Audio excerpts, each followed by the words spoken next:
Hey, podcast listeners. Dana here. Can I let you guys in on a little secret? Just between us. We like all of you much, much more than the folks that listen live. But no matter how, when, or where you check out the Hams podcast, we got to give thanks to our friends at Standard Heating for making it all possible. It's been a pretty tame winter so far, but we know well enough that we're not out of the woods yet. So hit up standardheating.com to get them out to your house to make sure your furnace is tuned up to do all of the furnace-y types of things it's supposed to do. I'm still learning the lingo. Make that appointment today. Become a Smart Club member like me. That's standardheating.com. Enjoy the show. The 93X Half-Assed Morning Show. 93.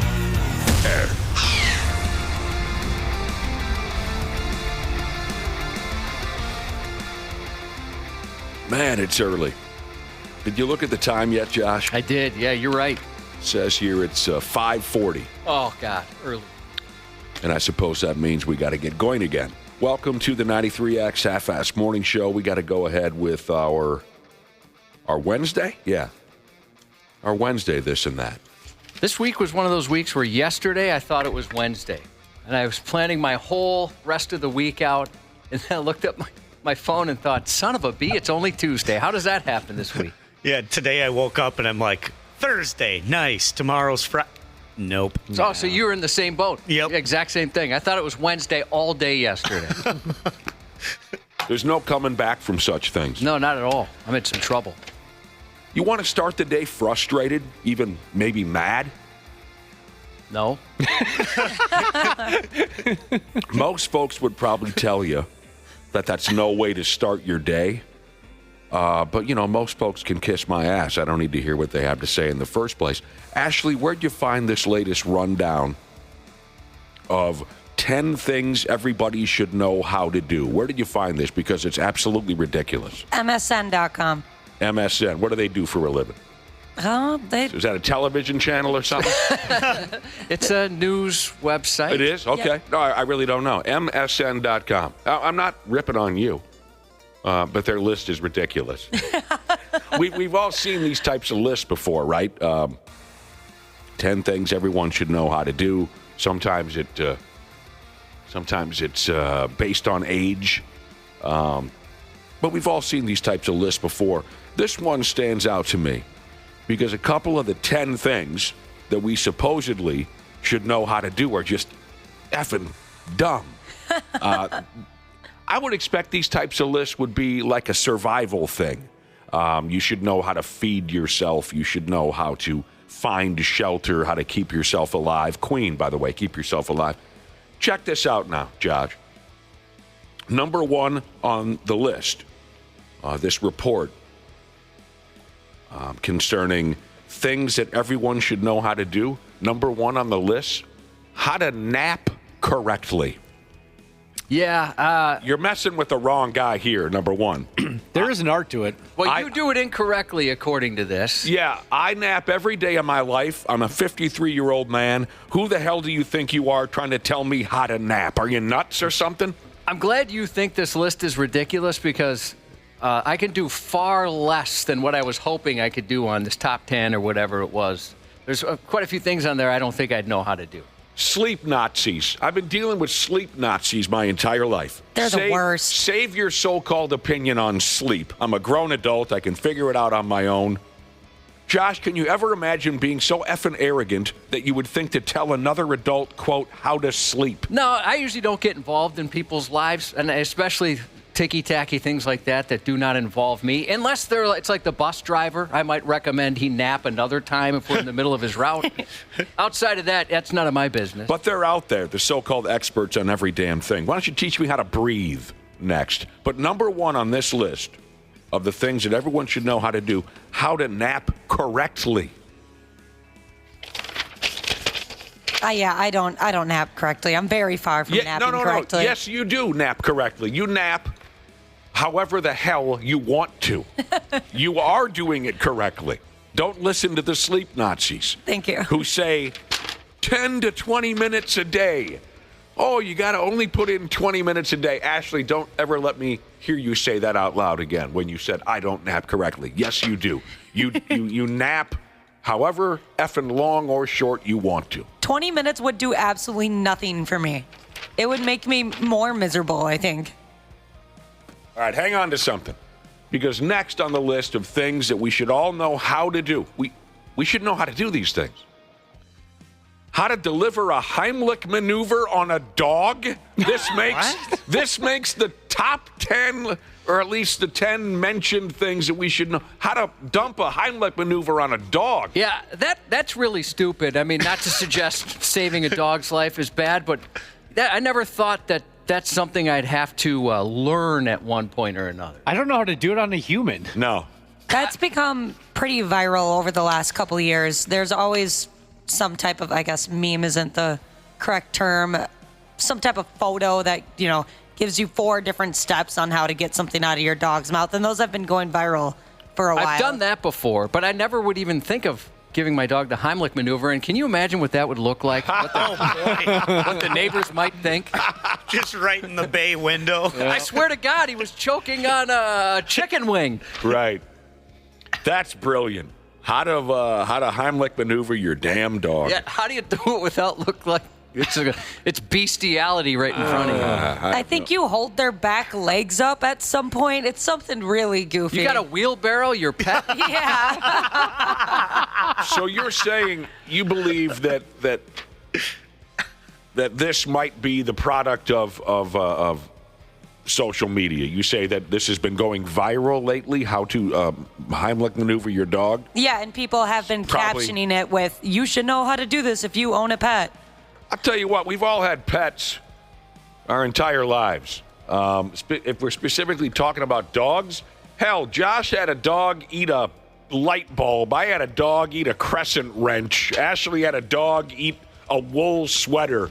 I don't often see a lot of dogs who are struggling to get something down. You know what I mean? They find a way to get it down, whatever it is.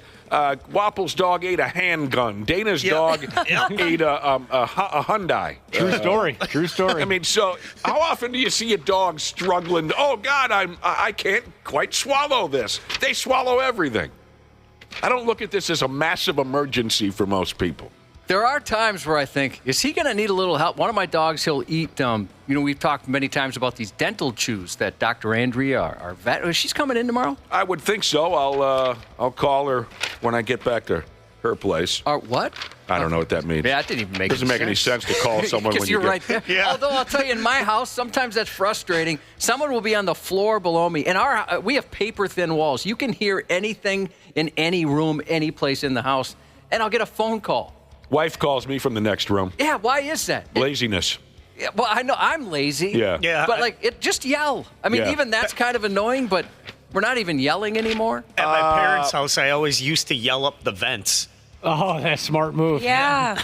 Me and my brother, that's how we would communicate. You got those raviolios ready to go yet, or what up there? Thanks, Mom. I think that Dr. Andrea should be around tomorrow morning. You were saying? So I was saying, my dogs, since she recommended these dental chews, and they love them. I mean, to the point where it's almost weird how much they love them.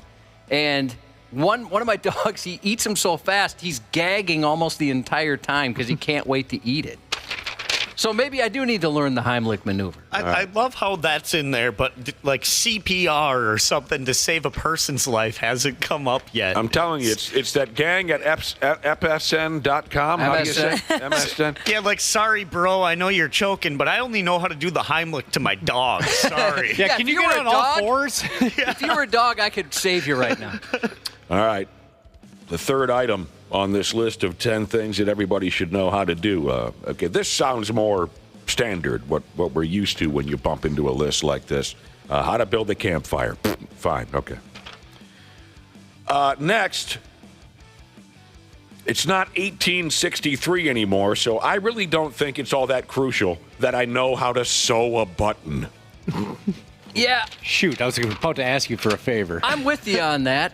Although, Wapple, didn't you go to like a zipper fixing store? Yeah, so my coat, my snowboard jacket, it's like $250. So I wasn't going to buy a new coat, but the zipper got stuck in the middle of the coat. So like the bottom was open, the top was open. I had to take a channel lock and rip the zipper off, and then I had to go to an alteration shop to get it fixed. I didn't even know that was a thing anymore. So like Nick, right, you'd assume that's, you'd go to the mercantile and pick up you'd trade some eggs for some what do they use? Floss? What do they call that when you I have no idea. sewing stuff? We need to get this off the list forever. This is a common one. Forget about this. How to sew a button. People are usually impressed when I tell them I can sew.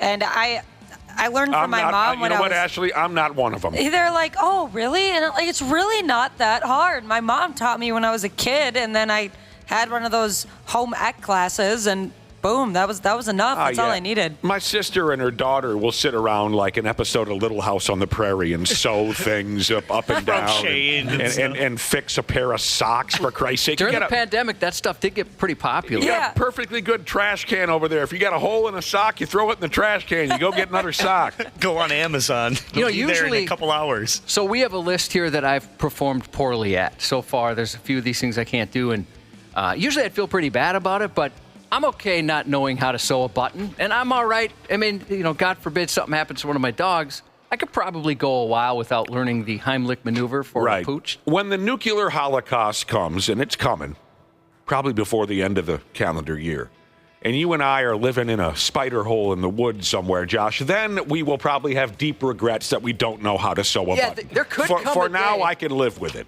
The original toolmaker, Jesus, thank you. Thread is for sewing. Floss is for embroidery. That's what I had it wrong. Yeah, Shut up. Thread the needle. Yeah, that does make sense. I couldn't come up with the word. People are texting in. You should know how to fix it. Change a tire. Yeah, okay. Yeah, that stuff usually comes I know how up. to change a tire. But this list is very different. Yeah, like change a tire. I think you should know how to jump a battery, like a car battery. Yeah, I can do that. That's on the list. That's in here. Yeah, you got a 50% chance of getting it right. Can you imagine, though, you're on the side of the road. True. Middle of winter. You got a flat tire. Your buddy's like, hey, listen, I can't help you with the tire, but if you need that button sewed back on, because it's cold out there, I could sew that back on for you. All right, speaking of cars, next on the list of 10 things everyone should know how to do, what all the dashboard lights in your car mean. That's what Google's for. Or the owner's manual in the passenger cubby. My dad used, whenever I got a new car, he would ask me, or he asks me every single time, did you read the owner's manual? Oh, did he? You got to know all these it? things. No one reads the owner's manual except for Josh. I do. I like knowing what all those things mean. I mean, I'll sit there like if I get a new vehicle and try and learn absolutely everything. I know you're very thorough. You've got a mental problem. I know. I'm an echoist. Do I know what all the dashboard lights mean? If one pops up that I don't know, I bet I can figure it out pretty quickly. Exactly. This one just drives me wild now. This is my favorite one. This one drives me wild. How some of these things ended up on a list of things everybody should need to know is silly to me. How to nap, that's stupid. How to Heimlich your dog, I don't know. You get a new dog. Hey, not my problem. I'm not going to take a couple of minutes to learn how to give him a Heimlich maneuver. Why in the living hell would we need to know this? Why would anyone say we should know this? How to identify the basic different types of wood, such as oak, maple, cherry, birch, pine, elm, and chestnut. Why would that be involved here? Okay, I totally agree with that. I thought that was silly, but I am impressed with people that can do it. I'm not impressed. I'm annoyed by that. We had to have some yard work done, right? Some trees taken down and stuff like that. And the guy that came out, it's like, oh, yeah, that's this is that. This. He could name all the different trees. And I had to ask him, like, they all look exactly the same. How do you know that? I've said this before. We've gone down this route before. I must have slept through that class because I've had friends ask me, what kind of trees you have in your yard? The big, tall ones with branches on them? What do you? How in the F am I supposed to know? I mean, obviously, I know a pine tree. I can tell an oak tree because willow tree. That's okay, easy. sure, well, you willow. know what? You might not know a pine tree because I was shamed.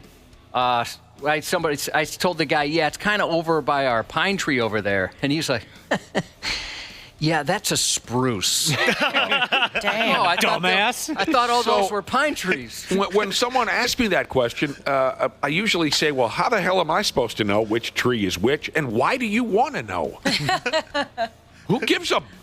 Who would ever give two pumps what kind of trees I have in my... Maybe they're all the differently? same to me. They're all the same to me, and I hate them. You know that I hate trees. they burn differently, so like a survival thing? Yeah, maybe that's my best guess. I was even thinking like barbecue smokers. You know, they have to know the different types of wood. Well, I don't Hickory, think oak, barbecue all that. smokers are coming into play here. I don't think so either. No. Did you guys know that trees are sexually active? Oh, yeah? We had our last house. We had a couple of fruit trees, and Fruit trees. they were not very successful. And the tree guy told us that that's because they didn't put a male. It's two males here. There's not a male and a female tree next to each other. And I didn't know trees were gendered. I had no What? idea. I did know that because my dad has a couple apple trees. Yeah, that's the what it apple was. trees help pollinate each other. I had no idea. Trees are gendered? I thought he was messing with me. Interesting. So there's a male oak tree and a female oak tree? And I might sound like a fool here, but he was a tree guy. and You've he told gotta me be that. kidding me. Maybe he was messing with. But you've heard that before, Wapple? Yes. Never heard that before in my life. Yeah, I've heard that they like help pollinate each other, so that's how you could get more out of your apple tree. I got to be honest. The one of the male trees was pretty darn sexy. I had no idea it was a male tree. You'd hit? Would I hit it? Yeah. If you saw the knot on that thing, you would too.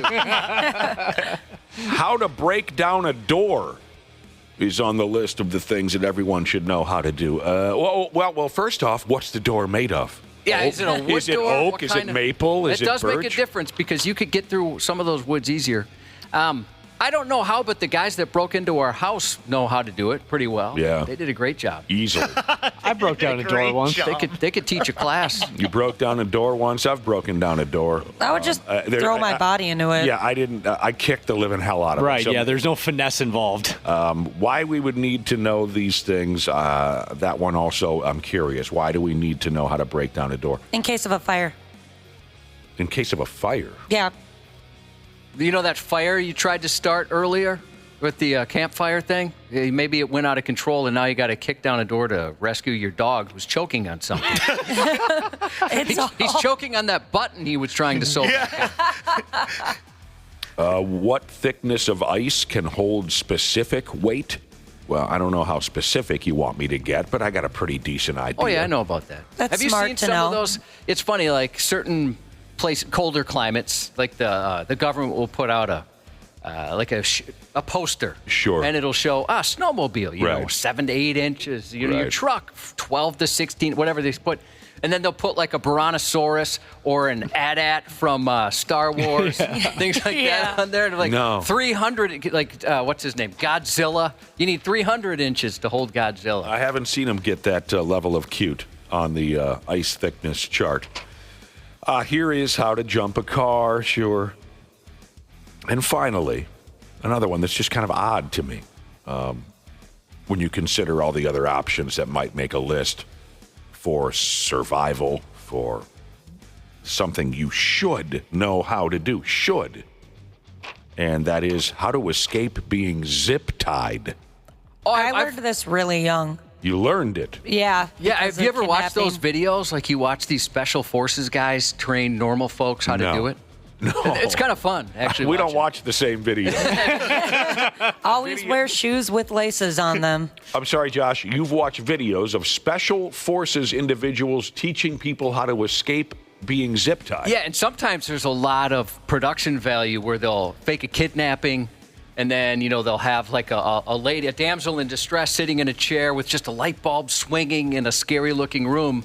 And then they'll say, okay, this is what you do. This is how you do it. You like tensing up when they're putting it on just to kind of make your arms a little bigger so it's a little looser when you relax. And I think, I'm sure people know, correct me if I'm wrong, but I thought it was like you just hit it over your knee if it's in front of you. And there's a way to do it if it's behind you too. But Well, what if the captors are watching me? How do I get away with all these dramatic movements? you distract them with knowledge about trees. I was always taught to use your shoelace.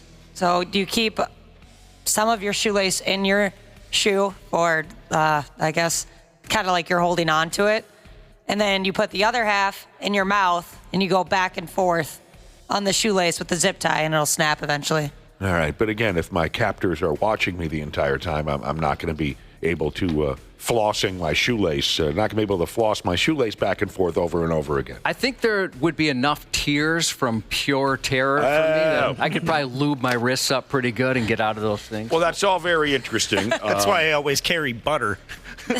They might not want to be near you, though, because another thing I learned when I was really young is that if you ever get kidnapped, you should pee yourself or defecate yourself. Yeah, you're supposed to poop yourself, Well, right? that's in the process of being kidnapped. Yeah, I also learned just recently that people with tattoos are more likely to not get kidnapped because it makes you more identifiable.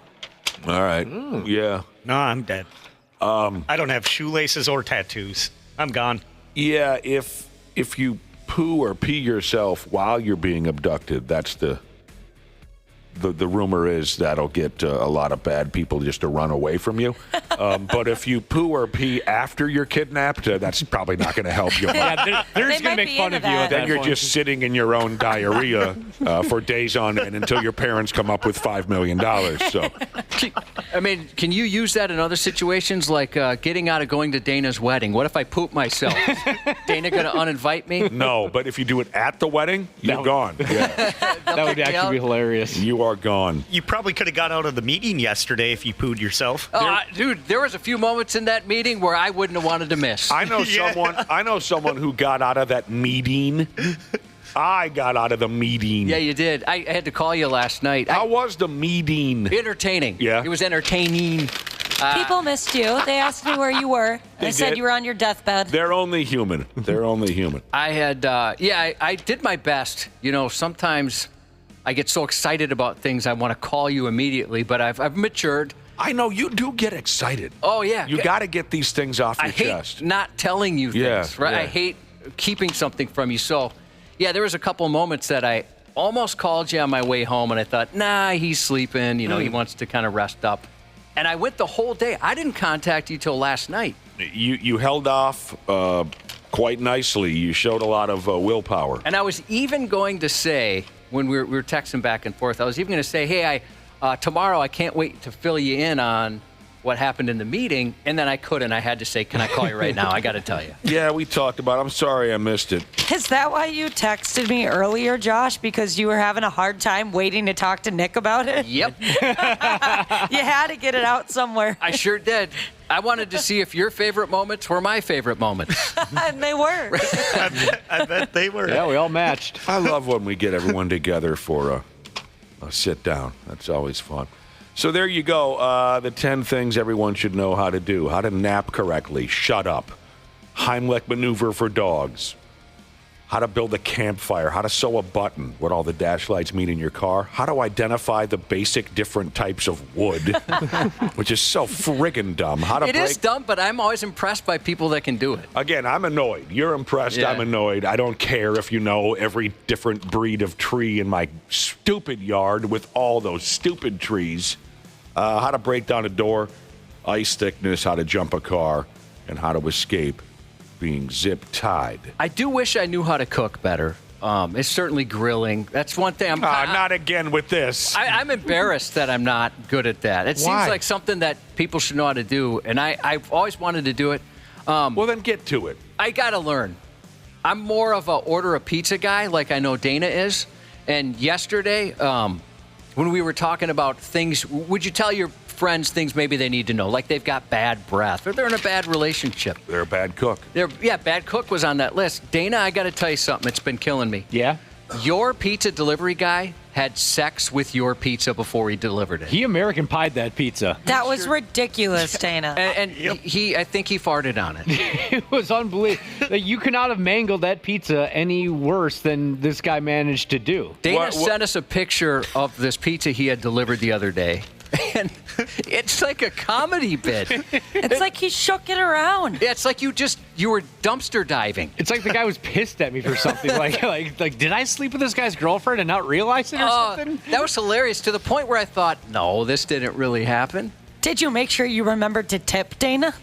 Yeah, no, it was all on the app. You know, I got things taken care of, and it was one of those curbside deliveries where they just set it down on your front step, and I went on and grabbed it, and I opened the box, and exactly like the picture was, the thing was mangled. There was grease everywhere. The pizza was like stacked on top of each other. Like, it was comical, like, how badly this pizza got messed up. That was pretty funny. I like to believe that he just took a really bad digger or something. He's all black and blue. Yeah. He's like, oh, your problem now. Yeah, he's still just like the post office. No matter what happens, he's still going to drop that pizza off. And you've got a funny friend who made a comment on it, Dana. Oh, yeah. So my friend Kelly, I sent her a picture. I'm like, can you believe this? Can you believe, like, this pizza just got delivered? And her response was, that's what you get for being a bitch and ordering a thin crust pizza. That's nice when friends are there for you. Yeah, very supportive. Sorry for your loss. Yeah, you needed to know somebody had sex with that pizza. Yeah, and I still ate it. Well, I'm like, you know what? This is sex pizza, but I don't care. I'm hungry enough. You got to eat. You got to have something. You're a terrific crowd. Appreciate you tuning in on this Wednesday morning. We'll take a little break ski. Before you know it, we'll get to that stupid news report. So we'll be back in a couple here on the program. The 93X Half-Assed Morning Show. They got their heads up their ass. On 93X. Dana here to tell you all about my new friends at Standard Heating and Air Conditioning. You see, I've been doing apartment living ever since my parents kicked me out back in the day, but now I'm back living in a house and I'm absolutely clueless when it comes to any project. That's where Standard comes into play. They cranked on my furnace to get it really cooking for another cold winter. And think about this, Standard's been doing this for over 95 years. That means at one point, they made sure your great-grandpappy was all nice and warm in his butt-flap jammies. So get in touch with the folks at standardheating.com and make sure you ask about becoming a Smart Club member. That's standardheating.com. Stupid news on the Half-Assed Morning Show.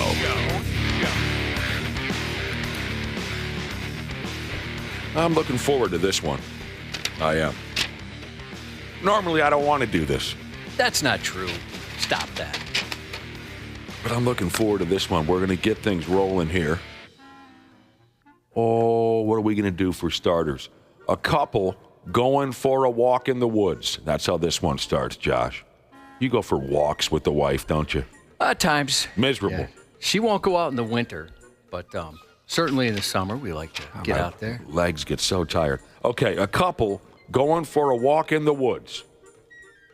They ran into something that, to them, it was quite upsetting. And I know what you're saying. You're saying, oh, Christ.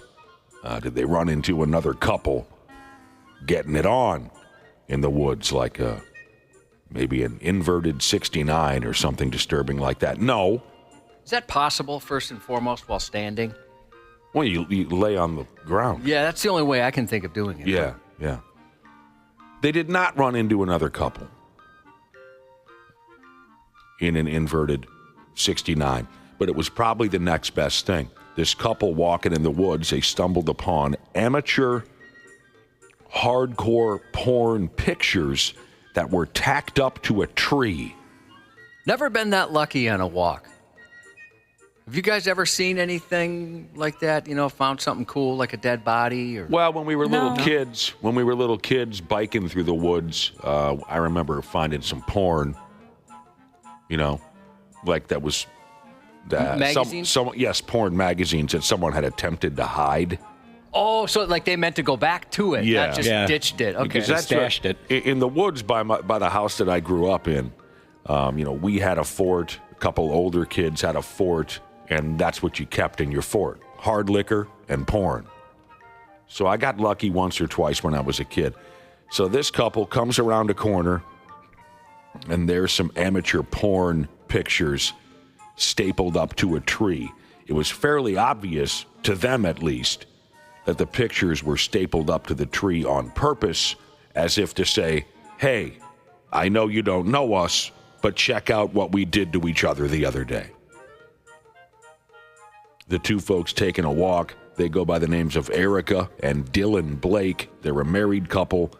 They were walking on a popular nature trail kind of a thing, and then boom, right there on a tree, hot XXX amateur pics, slapped them right in the mush. Hilarious. I'd expected maybe they'd say there's a QR code in the corner, a link to somebody's OnlyFans page, like with some sort of advertising. But I guess just people, they're out in nature and they want to share what they believe to be natural. This is up on 93x.com, but it's the 69. safe for work version. Yeah, you're not going to see any skin, but it's up there anyways. This Erica and Dylan didn't find it so funny. They were all grossed out. I would find the humor. How do you not find the humor in something like that? 'Cause I they're mean, if English. it was like something horrible. They're English, Josh. I've been trying to avoid the fact that this story is English, but we've reached a point where it's unavoidable. That's why they didn't find it funny, because they're friggin' English. And listen to this. And you wonder why I always rip the stupid English. Listen to this comment from Dylan, one of the two people who found the porno pictures. Take a wild guess which part made my skin crawl. Dylan said, "It was totally bizarre. We stopped off to have some tomato soup from a flask." See, What? to me, that was the weirdest part of the story. You stopped to have some tomato soup out of a flask? That's the dumbest thing any of us will hear all day. Going Why on a would you- hike, I've what? got my hiking boots, I've got my walking stick, I've got a big bottle of water, I've got my flask of tomato soup. Well, what else did they bring for a snack on their walk? Did they have pickled gizzards in their shirt pockets or something? They are so friggin' stupid. Josh, you're one of the biggest soup aficionados I know. So if you think soup in a flask is weird, that's how you know it's really weird. I don't know why you would bring soup in a flask. And no offense to tomato soup, but there's so many other kinds of soups you could bring that might be more fun. I mean, Yeah, there's that's jambalaya, inferior. there's wild rice, there's French onion. There's Some of that's probably too Hot and thick sour. to sip from a flask, but I Salisbury understand what steak. you mean. There's beer cheese, matzo ball, lentil, Italian, clam chowder. Let's just have Josh name soups the rest of the show. Oh, okay, I can keep going. Oh, Gazpacho, clam chicken chowder. noodle, I have a story. egg drop, tom yum, alphabet. There's so many soups. I'll make your eggs drop. I feel like I was in Forrest Gump there. I thought that same thing. Back to this cup. What? I'm sorry. I don't know if this is gonna work on the radio. There's a very funny text. I don't think it'll work on the radio, and it got me. You want to give it a shot? I'll try. All right. Wisco maple syrup Jesus, who's good for a very funny text every day, at least. Porn on a tree. That's naughty. It's better I when like you it. read it. Wasn't expecting it. So back to finding hardcore amateur porn pictures stapled to a tree. This dude, Dylan, I believe his name is again, who found it, he and his wife, he said, who would put something like that in the middle of a wood? Instead of saying in the middle of the woods, but again, they're English. There are some strange people out there. They look like they'd been there for some time, he said. They were fading the pictures. One of the pictures showed a man and a woman getting it on. Another was just a picture of a naked lady who is your mom. Unexpected. And the third picture was Josh's 10th grade yearbook photo. I don't know what the third one was. It disturbed this couple quite a bit. You know, if you're leading a field trip, if some of those photos depicted something illegal, I could understand the outrage. But if there's just, kind of a normal thing, I would think that's kind of funny. By the Total way, fun. And, I've mentioned this before. I lived across the street from a park. I woke up one day to penises all over it. Some kids, I'm assuming kids, sprayed penises everywhere with some funny phrases. And at first I was kind of like, oh, man, that sucks. Why would somebody do that? And when I realized it was all penises, I appreciated the humor. yeah, you And I was gotta a little sad when the city cleaned it up. spray Did you go paint back it. out and redo them? No, I thought I could get in some trouble for that. You know who else hates the English? Snot Rocket Sheezes. She says, real people, Americans, know to put your soup in a thermos. Yeah, I don't know why they friggin' call it a idiots. flask. Because they're idiots. Yeah, that was silly. All right, we never have to wait too long for one of these numbskulls to entertain us again. A couple weeks ago or so, a dude by the name of Jason Vargesco strolled into a Hyundai dealership looking to finance a new motor vehicle. That's what Jason did. The dealership folks did all their arithmetic, you know how they do, and they denied him. That sucks. Isn't that a pisser? That's always scary, right? hoping that you qualify for financing, that kind of thing. That's such a terrifying, 10, 15 minutes. I hate that feeling. Yeah, it's kind of like for me if there's some turbulence where you're staring at the flight attendants to see if they're nervous. It's like that with the finance person. And I always think they're back there laughing at me, They are. Oh, man, look at this guy. Yeah, what a disaster. I worked at a bank, Dana, and we would go through people's finances to see if they qualified for loans. And yeah, we made fun of people. Oh, no. Yeah. That's not the reassurance I needed, actually. We're like, this guy thinks he's getting a loan. He hasn't paid this credit card in 3 months. Dude walks into the Hyundai dealership looking to finance a new motor vehicle. He was denied. The good news is, if you're a giant, oversized 7-year-old like this Jason Vargesco, you don't let that kind of thing stop you from getting what you want. Jason, pissy little bitch that he is, he upped and stole a car from the lot. Good thing they already have all of his information. Good point. Well, now Ashley just spoiled the rest of the story. Oh, I'm so sorry. No, I'll go ahead anyway. Dude noticed that the keys were left in the ignition of one of the cars on the lot. So he hopped in and he gone. Cops had little trouble tracking Jason down for 3 reasons. 1, Jason is stupid. 2, the car from the lot had a GPS sensor on it. Oh, I forgot they do that, yeah. And 3, like Ashley mentioned, Jason had given his address to the dealership when he was trying to get financing. He admitted to police when they caught up to him quickly. He admitted to police that he stole the vehicle because he was so mad that he had been denied a car loan. But he said he had no choice. I love that one. Yes. He had no choice, Josh, because he spent his last $50 on an Uber to the dealership. Well, it's out of his control at that point. Had no choice. Maybe that's why he didn't qualify. Yeah, it might have been maybe a good sign if you just spent. How's he going to make that first car payment? You know what choice he's struggling with right now? What's that? Top or bottom bunk. Uh-oh. That's what choice he's over there at the Stony Lonesome. Sometimes you don't even get a choice, I heard. Ooh. Yeah, Do I just leave the soap on the ground or do I risk it and pick it up? I've heard top is the way to go. All right, we're going to be here. I'm a bottom. Everybody has different preferences, Josh. I know. We're going to be here for a while with this one now. I think you guys will really like this one. There's a battle going on out there. The battle to try and slow down the amount of sumbitches who die while taking a selfie with their cellular telephone. It is crazy, the numbers. And the silly signs that have to be put up, and the government have to be getting involved, telling people just stop being so stupid. There is a fight going on, but nothing seems to be working, and the numbers keep going up. Odds are a few of you listening to this broadcast right now, you won't make it to the end of the week because you're going to die doing something stupid for a selfie. You're going to die, and you're going to die ugly. So here's a little rundown for you. Sources say that by the end of last year, as many as 480 people have been killed dead from taking selfies.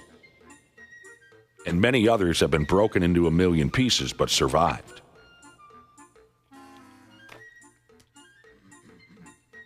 I actually thought the number would be higher. I did too. I mean, that seems like, because you hear, where was it, like India, where it's out of control, and there's certain places that it's worse than here. Yeah. But for me, and I know, Nick, it was the same with you, growing up, pictures weren't really a thing. We didn't take a lot of pictures. I have very few pictures from growing up, and the ones we have were my aunt would take them. So she liked to take them. We never did. No, we don't have any pictures. And so it kind of surprises me, like, how people love they'll say, hey, the new phone, it's an incredible camera. I never use my phone. The only time I use it is like to magnify something because I can't read it. That kind of frustrates me, Josh. Oh, did I do that? Yeah, because You do have such a great camera on that thing. I never, ever use it. Never comes to mind. I try to be better at it because there's been times where I'm like, oh, like after having an event or going out with some girlfriends, they got all these pictures, and I'm like, oh, I bet I got some good ones. Nope, there's just 2 weird, blurry ones, and then a selfie of me in the bathroom. I've had this moment. This is true. I had a moment where I saw an amazing. I saw like these two people walking down the street in these ridiculous outfits. I'm like, oh my God, I got a friend that would love to see it. I wish I had a camera with me. And I totally forgot. Oh wait, I do have one.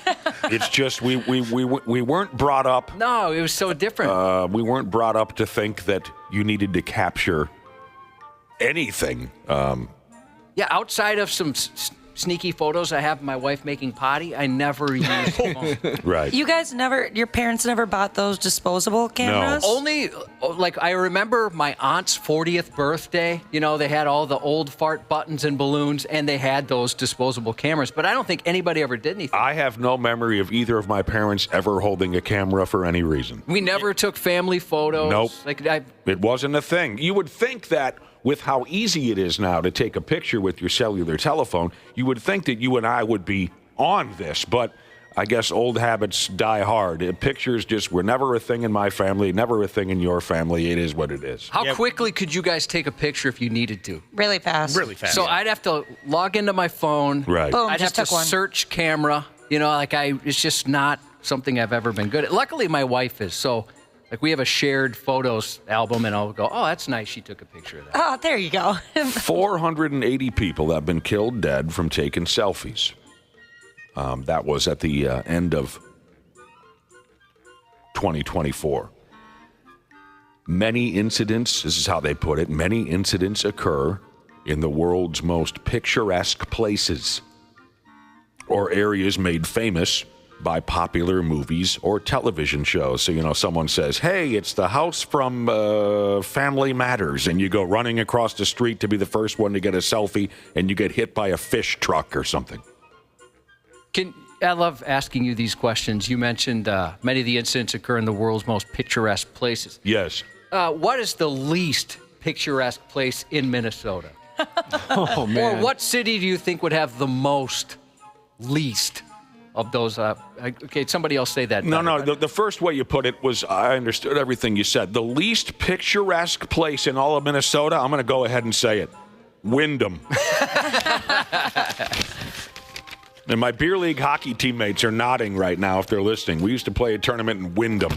There is nothing down there. And then a guy broke my nose for me. I had to go to the doctor's office, and I walked in. There was nobody there. What about just the residents? The residents? Just the look of the residents. Where would those worst pictures be taken? They were very friendly. I'm not sure I understand that question. Just how unattractive or unappealing the looks of, the aesthetics of the people who lived there. They were gorgeous. That's the weird part about Wyndham. Well, name a city that it would be the opposite. Oh, ugly people? Yeah. Maple Lake.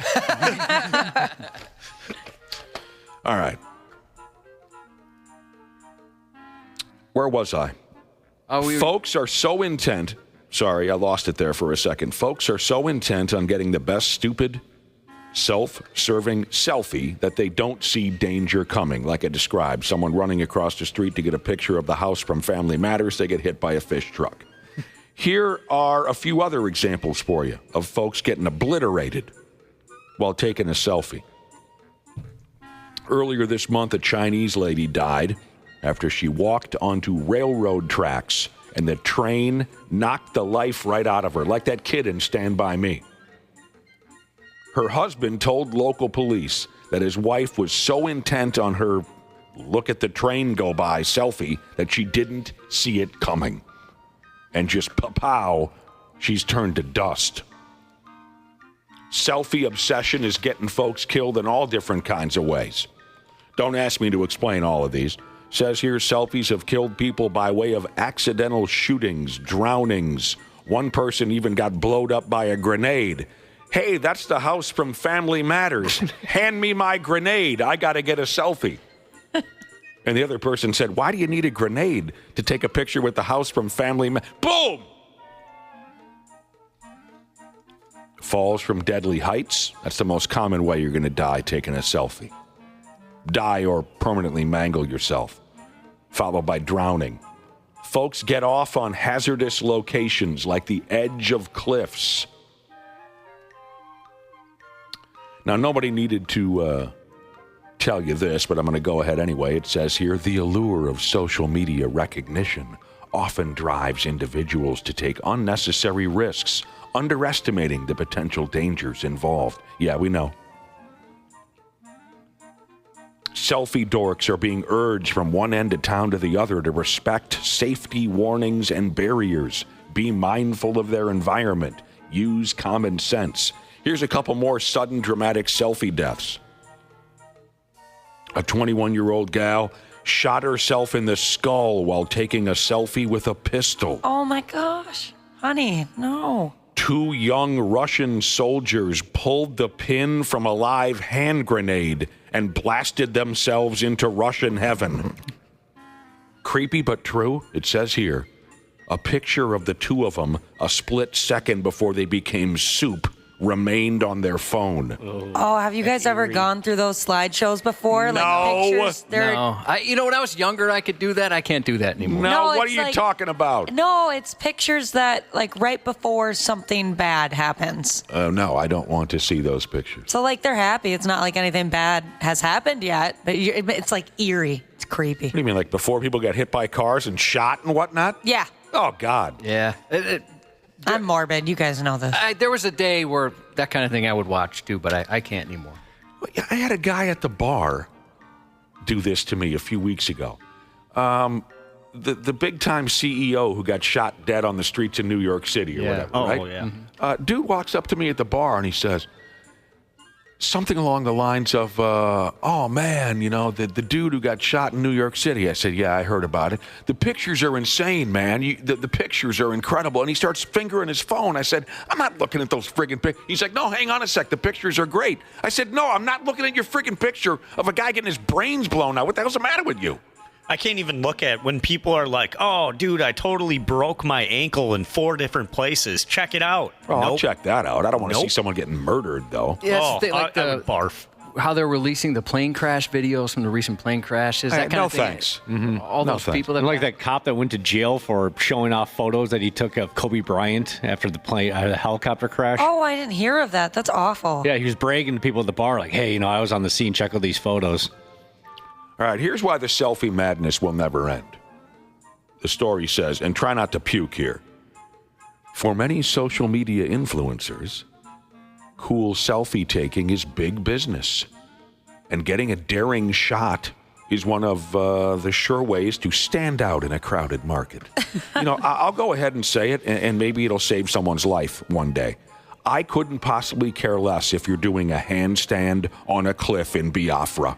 Doesn't impress me at all. And I won't be giving you any money just because you've done a handstand on a cliff in Biafra. Maybe, Josh, I just saved a 20-year-old's life. You might have, hopefully. My fear, too, of, let's say, me doing something like that. Well, first, you have to be outdoors. No, thank you. Know how to operate your camera. Not me. No, that's not you. But I'd be afraid, like, I'd post something, like a status, and people just wouldn't care. Like, why are you posting? and I don't think I need that validation for whatever it is, but... Ooh. Yeah, I don't think I could... I would always assume nobody would give a crap. I could see your feelings being hurt if you took a selfie and no one commented, and you used the word validation, and that plays nicely into where we're going next. Now, a brainiac psychologist type of a character chimed in here. He or she said, the psychology of those who take risks for selfies is nothing new, of course. They say we've had thrill seekers, since the beginning of time. Sure. The difference is now you can record it. Taking and sharing selfies is also tied to self-esteem for the young people, they said. You get a feeling of validation when your selfie gets hundreds of likes. That motivates people to compete with one another for attention. Attention, the most powerful drug in the world today. Okay, F all that. I know what you want to hear. You want to hear more examples of violent selfie death, don't you? Don't you? Yes. Yeah, a little bit. So here goes. Where am I? I lost myself again. It's a long article. Okay. A hiker got himself struck by lightning. His extended metal selfie stick acted as a lightning rod, and it killed him dead on the spot. I'd watch that video. You kind of, let's say this happened to you. Would you want to survive a few days and know how you were about to die, or would you just hope to go out quickly enough where you don't realize how stupid you were? Quickly. Yeah, me too, I think. A dude was gored to death while trying to take a selfie in the middle of that running with the bulls gimmick. I grew up with a guy who went over there and did that running with the bulls bit. Was he terrified? No, he's too insane to be terrified. Oh, is that right? A Chinese person. I think this is my favorite. Not to be morbid like Ashley, who watches snuff films all day long. I didn't know you were watching snuff porn all day long, but this is my favorite, if it's okay to say that. A Chinese person tried to take a selfie with a walrus at the zoo. The walrus grabbed that person and drug them back to the walrus pond and drowned them. Oh, dude, walruses are scary. You're just... Death by walrus. I would not mess with them. Kind of a badass way to go out. And you know what? The folks at the zoo said the walrus was playing. The walrus was being playful, but of course it's a walrus and you're a scrawny person with a phone in your hand, you know. Do you understand what I'm saying? Yeah. Yep. Walrus didn't. A dude tried to take a selfie with a lion at the zoo. The lion mauled him to death and ate his insides. Guess where the new guy at the zoo ended up, Josh? Oh, Was man. he in the corner puking his guts He out? was. A gal got up on top of a train for a selfie. She did. Her leg touched a live wire. Oh. And she took on so much electricity that she burst into flames and woke up dead the next day at the hospital. Woke up dead. Wow. Dude fell off a 62-story building while taking a selfie. Now, that'll take you a while to get to the... I always think when you have time in between screams to take a giant breath, that's falling too far. Someone fell off a waterfall while taking a selfie and fell down a 300-foot gorge. Another guy had the eyes fall out while taking a selfie. The eyes fell out. You know, if we wanted to go get a good selfie, the family or the house from Family Matters is only 5 hours and 56 minutes away. Where is it? It's in Chicago. So, I mean, you guys are up for a road trip this afternoon. There's too many sad stories connected to that house.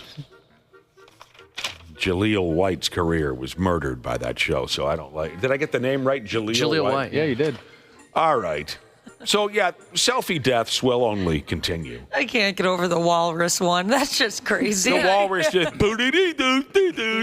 and drug him. You want to see my pond? This is where I go potty, right? I would definitely assume I was safe with a walrus. Yeah, and the walrus is like, this is where I poop. And he's stepping on the guy's head. You're my little chew toy. And then some bitch dies. And the walrus is going, hey, man, what's wrong? You all right? I thought you wanted to play with me. I'm a happy walrus. Yay. I've been in a situation where an individual was very excited to show me where they poop. A friend of mine's daughter, she grabbed me. We were at a barbecue. She's maybe 3, maybe 2 or 3. And she's like, hey, come with me. And she walked over there. And she's like, see that? That's my poop. I'd never had that happen before. And what was she pointing at? She was pointing right outside the sandbox. She was very excited about it. Oh, she had laid one down recently? Or Yeah, just... she just got done making it for me. Oh. And thought maybe I'd want to see it. Good for her. Who is this? What family is this that makes their daughter poop outside? No, they don't make her. She just chose to. And, she wanted an audience. That's not right. Yeah. None of that sounds right to me. The other day I was She coming grew up to be Anya Taylor-Joy. Oh, wow. The other day I was coming home from work and my niece was outside and she's like, come here, Uncle Andrew, I need to show you something. I'm like, what is it? She's like, the neighbor's dog pooped in the driveway. Let me show you. I'm like, no, I'm good. Yeah, some kids do love that. Yeah, it's like, I think I've seen dog poop before. Yeah. Kind of Rudy not to at least feign interest. She was excited about it. I love you, Dana. All right, one more for you, and then we'll get going again. And it's this jag off again. the nonsense continues here. You guys know this character, right? The social media time traveler, Jagoff? Yeah. Yeah, he's back. Oh, from the future. Yeah, right. I remember this guy. Hilarious stuff. He's always out to help us with some warnings and whatnot. Let's give him what he wants here, and then he'll leave us alone for at least a little bit. He's a self-proclaimed time traveler from the year 27. Nope, that's not accurate. Not that it matters, but I guess I'll be accurate. Doesn't really matter. But he says he's from the year 2671. I almost said 2761, and that would have thrown people completely off. Oh, completely right? different story then. He's from the year 2671. And he's gone ahead before and shared several warnings about some of the natural disasters that are going to occur. Okay, he's done this before. He's doing it again now. He's telling us what natural disasters are headed our way in the year 20 and 25. And just for the record, predicting disaster these days isn't as impressive as it might have been 30 years ago. You know what I'm saying? Yep. These days, even a 5-year-old knows that we're living in the most disastrous time ever. Even a 5-year-old knows we're headed for the end. So hopefully time traveler Jagoff doesn't get too cocky. If you want to look this guy up, he goes by the handle of Radiant Time Traveler on social media. I guess I don't know how to explain that to you, but I'm sure a lot of you already know. He's rarely been correct about any of his big dramatic predictions, but of course, that doesn't slow him down at all. I got a buddy like that. I've told you about him before. He's 0 for the last 2,500 bold, dramatic predictions he's made about the end of the world, but he still launches them at us whenever he gets the chance. Well, that's the way to do it, right? And he still thinks, Josh, we should be looking at him as a source for inside information. Usually those people, they just throw so much stuff out there that maybe they hit once or twice because they throw so much, but those are the ones they're going to remind you of constantly. He's never been correct, not even close, not once, but still he'll walk up and say, well, next Friday, this is it. Oh, yeah? What now? Well, this is going to happen, and the that, and the politicians, and the this, and the ISIS, and the that, and the world's going to come to an end. All right, dude. See you later. And he's always wrong, but he still keeps coming back at us with it. All right, so time traveler Jagoff. Here's what he says we should prepare for this year. March 30th, a 1-mile wide asteroid is going to hit Central America, causing a 400-mile wide crater. Millions of people will be killed, and the southern United States, along with Mexico, will be uninhabitable for years to follow.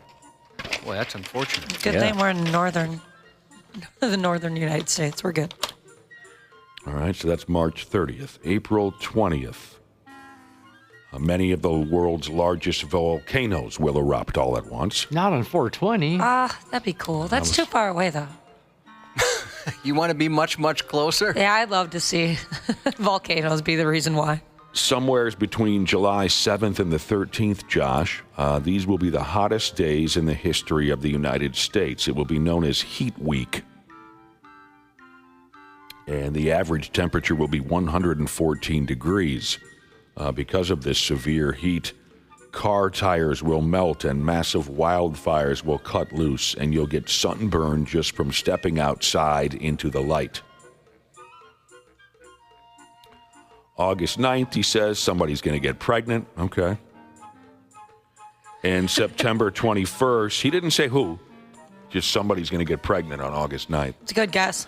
On September 21st, Josh, the first ever Category 6 hurricane will hit the southeastern portion of the United States. Oh, my God, a hurricane in the southeastern portion of the United States? Now he's talking crazy. Yeah, I don't get it, man. This hurricane, first ever Category 6, it'll suck Florida and Georgia up and spit it into the ocean. It will it'll whip up wind speeds of 400 miles an hour. It'll be named Karen. What? And, yeah, it's going to suck Florida and Georgia up and spit it over there towards Jamaica or something. Wow. Karen decimated New York. Well, at least they're football fans, I guess. On the August 9th version, where someone got pregnant, I know who the father is. If you've ever seen him speak, it's Tracy Morgan. He popped into my head, too, when I heard that. Comedian Tracy Morgan always is going to get somebody pregnant. Yep. And sometimes it's just from being around them. Mm-hmm. That's the latest from Time Traveler Jagoff. What do you make of it, Josh? Complete BS. But I'll be the first to apologize to him if he's right on any of these. Does that mean you don't want to come to my volcano party? You're having a volcano party? Yeah. You could have said so anything cool. in place of volcano, and I don't want to come to one of your parties. So don't think it's volcano related. Okay. Sports on the 93X Half-Assed Morning Show. It's been really hard, if I'm going to be straight up. And, going from 15-0 national champion to your season ending and, being a part of, but somewhat not a part of, being on IR, that beautiful season that Minnesota had last year and that we had, and just being able to really witness and experience what it was like to be a successful team in the NFL and also see some ways that we could always improve. That's that Vikings quarterback, J.J. McCarthy, talking about how his rookie year was hard on him. Boo-hoo. Somebody trade this kid. No. Jesus criminy. He comes off as a cool guy. I like him. No, he doesn't. Were you 15-0? Were you a national champion? What did he friggin' do? Okay, I have no idea why I've gone this route. I like his voice. I expected it to be, I haven't heard it yet. I expected it to be more higher pitched. Like the squeaky voice I thought acne guy from The Simpsons? Yeah. If you would have told me that was Kevin O'Connell, I might have believed you. He sounded like him to me. I'm sorry I blew up. I don't know why I want to start something with J.J. McCarthy, but I do. I think it's because he went to Michigan. I just feel like starting trouble with him, and it's going to be a while before I get over it. You on my side with this, Josh? You want to help me destroy J.J. McCarthy? I'll never not be on your side. Nice. 2-on-1, McCarthy. Step up whenever you're ready. Yeah, I just realized I can't stand you. You never hear from him, which was kind of surprising. Like, they didn't really show him on the sidelines much. You never really heard from him during the season. Well, okay. I suppose I never noticed that, but I guess you're correct. It seems kind of weird to me. He almost. Well, was he even on the sideline, or was he just at Good home question. with his? I don't know. I saw him a couple times, but usually, it seems like if there's an injured player, they'd say, there he is sitting on the sideline, wishing he could be there, whatever, and you just didn't see that a lot. Well, I don't know what happened there. I guess they decided to let Sam Darnold have his moment. Yeah, maybe they would have showed him a lot more if Sam Darnold wasn't doing good during the regular season. Yeah, because I heard he had headsets on and he was learning the plays and learning the offense and stuff like that. He had ZZ on? What? Headsets. He had headsets on? Yeah. Oh, I can't wait for next year. The Vikings are my favorite. The Pigs are killing my buzz. They got shut out for the second game in a row. Golden Gopher basketball got themselves a road win last night. The Wolves are at home tonight. We got plenty to cover here in a half hour. Brad Ryder's going to swing by, and we can go mental. But don't go anywhere because Josh's wonderful news report's coming right quick. The 93X Half-Assed Morning Show. They got their heads up their ass. On 93X. Dana here to tell you all about my new friends at Standard Heating and Air Conditioning. You see, I've been doing apartment living ever since my parents kicked me out back in the day, but now I'm back living in a house. I'm absolutely clueless when it comes to any project. That's where Standard comes into play. They cranked on my furnace to get it really cooking for another cold winter. And think about this. Standard's been doing this for over 95 years. That means at one point, they made sure your great-grandpappy was all nice and warm in his butt-flap jammies. So get in touch with the folks at standardheating.com and make sure you ask about becoming a Smart Club member. That's standardheating.com. Half-Assed Morning Show. 93X. Actor Ewan McGregor is dealing with an obsessed Minnesota woman who traveled cross-country to contact him while making bizarre threats involving firearms, the Da Vinci Code, and her desire to have a baby with him. The actor filed a restraining order against 39-year-old Angelica Gorentz, who first came on his radar in 2022 when she sent hundreds of rambling, delusional, and threatening messages to him.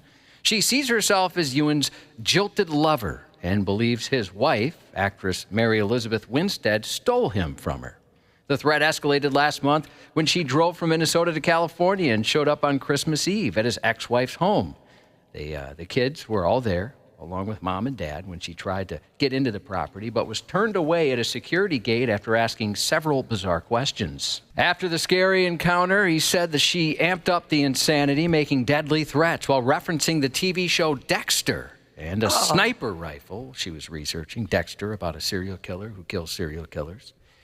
He said she fired off more than 500 emails to him or his family since 2022, with a reoccurring theme of her wanting to have children with him, but in a very aggressive and violent way. In December, one message read, "Because I only need your balls to have kids with IVF, not your effing D." Don't be talking about my balls. That's gross. I know how it works, but gross, lady. I don't know you. You don't get to talk about my balls. Last October, she told him she just watched The Da Vinci Code and believed the whole film was a secret message from the Illuminati saying that she's a princess. Uh-oh, that is a good movie, though. Man, this gal is wacky. She even declared she'd be making the cross-country trek to his ex-wife's house, sending messages while making the drive, detailing stops she made and what she was doing in each town. Well, so what's the latest? Well, he's got a restraining order against her. Is she pregnant? If she is, I know who she wants the father to be. Of all, I know this means nothing, but I'm going to go this route anyway. Of all the actors in the world to be obsessed with, Ewan McGregor? He's got some charm to him. I get what you mean. Yeah, it's maybe. I'm trying to think. The guy from Taken, who was also in the Star Wars movie. Does she not have him? What's that? Liam Gallagher. Liam Neeson. Liam Neeson. Maybe somebody else is stalking him, so she had to kind of go through. Does she not have the internet? She might have a better chance with this guy, I guess. Maybe she thought. Oh, yeah, good call. That's all very frightening. That is scary. A 52-year-old Florida woman was arrested and charged with arson after setting her boyfriend's car on fire, allegedly in retaliation for his threat to expose their workplace forbidden relationship. She lit it up and ran away, the victim told police. According to a report, the two had been romantically involved, but tensions erupted when the boyfriend, suspected she'd been unfaithful, threatened to inform her employer about their secret relationship. The situation took a fiery turn, quite literally, when the couple drove to a home where the man planned to move. While sitting in the passenger seat, she leaned into the back, lit his belongings on fire, and made a quick exit. Moments later, flames consumed the vehicle. Firefighters arrived to find nothing left but a charred skeleton of what was once a functioning car. She later admitted to starting a small fire, but claimed she never expected it to get out of hand. Instead of sticking around, police say the fire-starting femme fatale casually observed the blaze from a nearby 7-Eleven, watching as firefighters struggled to put out the flames. Police say she's facing some serious charges. What an experience that must be. I mean, I can't speak on the subject, but I know there's plenty of folks in our listening audience who have had that burn your property type of a girlfriend or boyfriend. I'd never have anything close. The closest that I could say is the gentleman we used to work with whose ex-girlfriend was kind of like that. I've never met anybody like that. I knew somebody that had a crazy girlfriend like that as well, and it was fun to hear about it from the outside. Oh, yeah, it's a blast. Yeah, 651-989-9393. Text us if you've had a burn your belongings type of a boyfriend or a girlfriend. I'm fascinated. Never been in that situation. I feel for you, but we're also very interested and intrigued in that life. And if you're in the car sitting next to him, include a safe word, and then we know not to mention your name. That's a wonderful idea, Josh. I'm going to check the text messages. Burn your property type of a boyfriend or girlfriend. What's that like?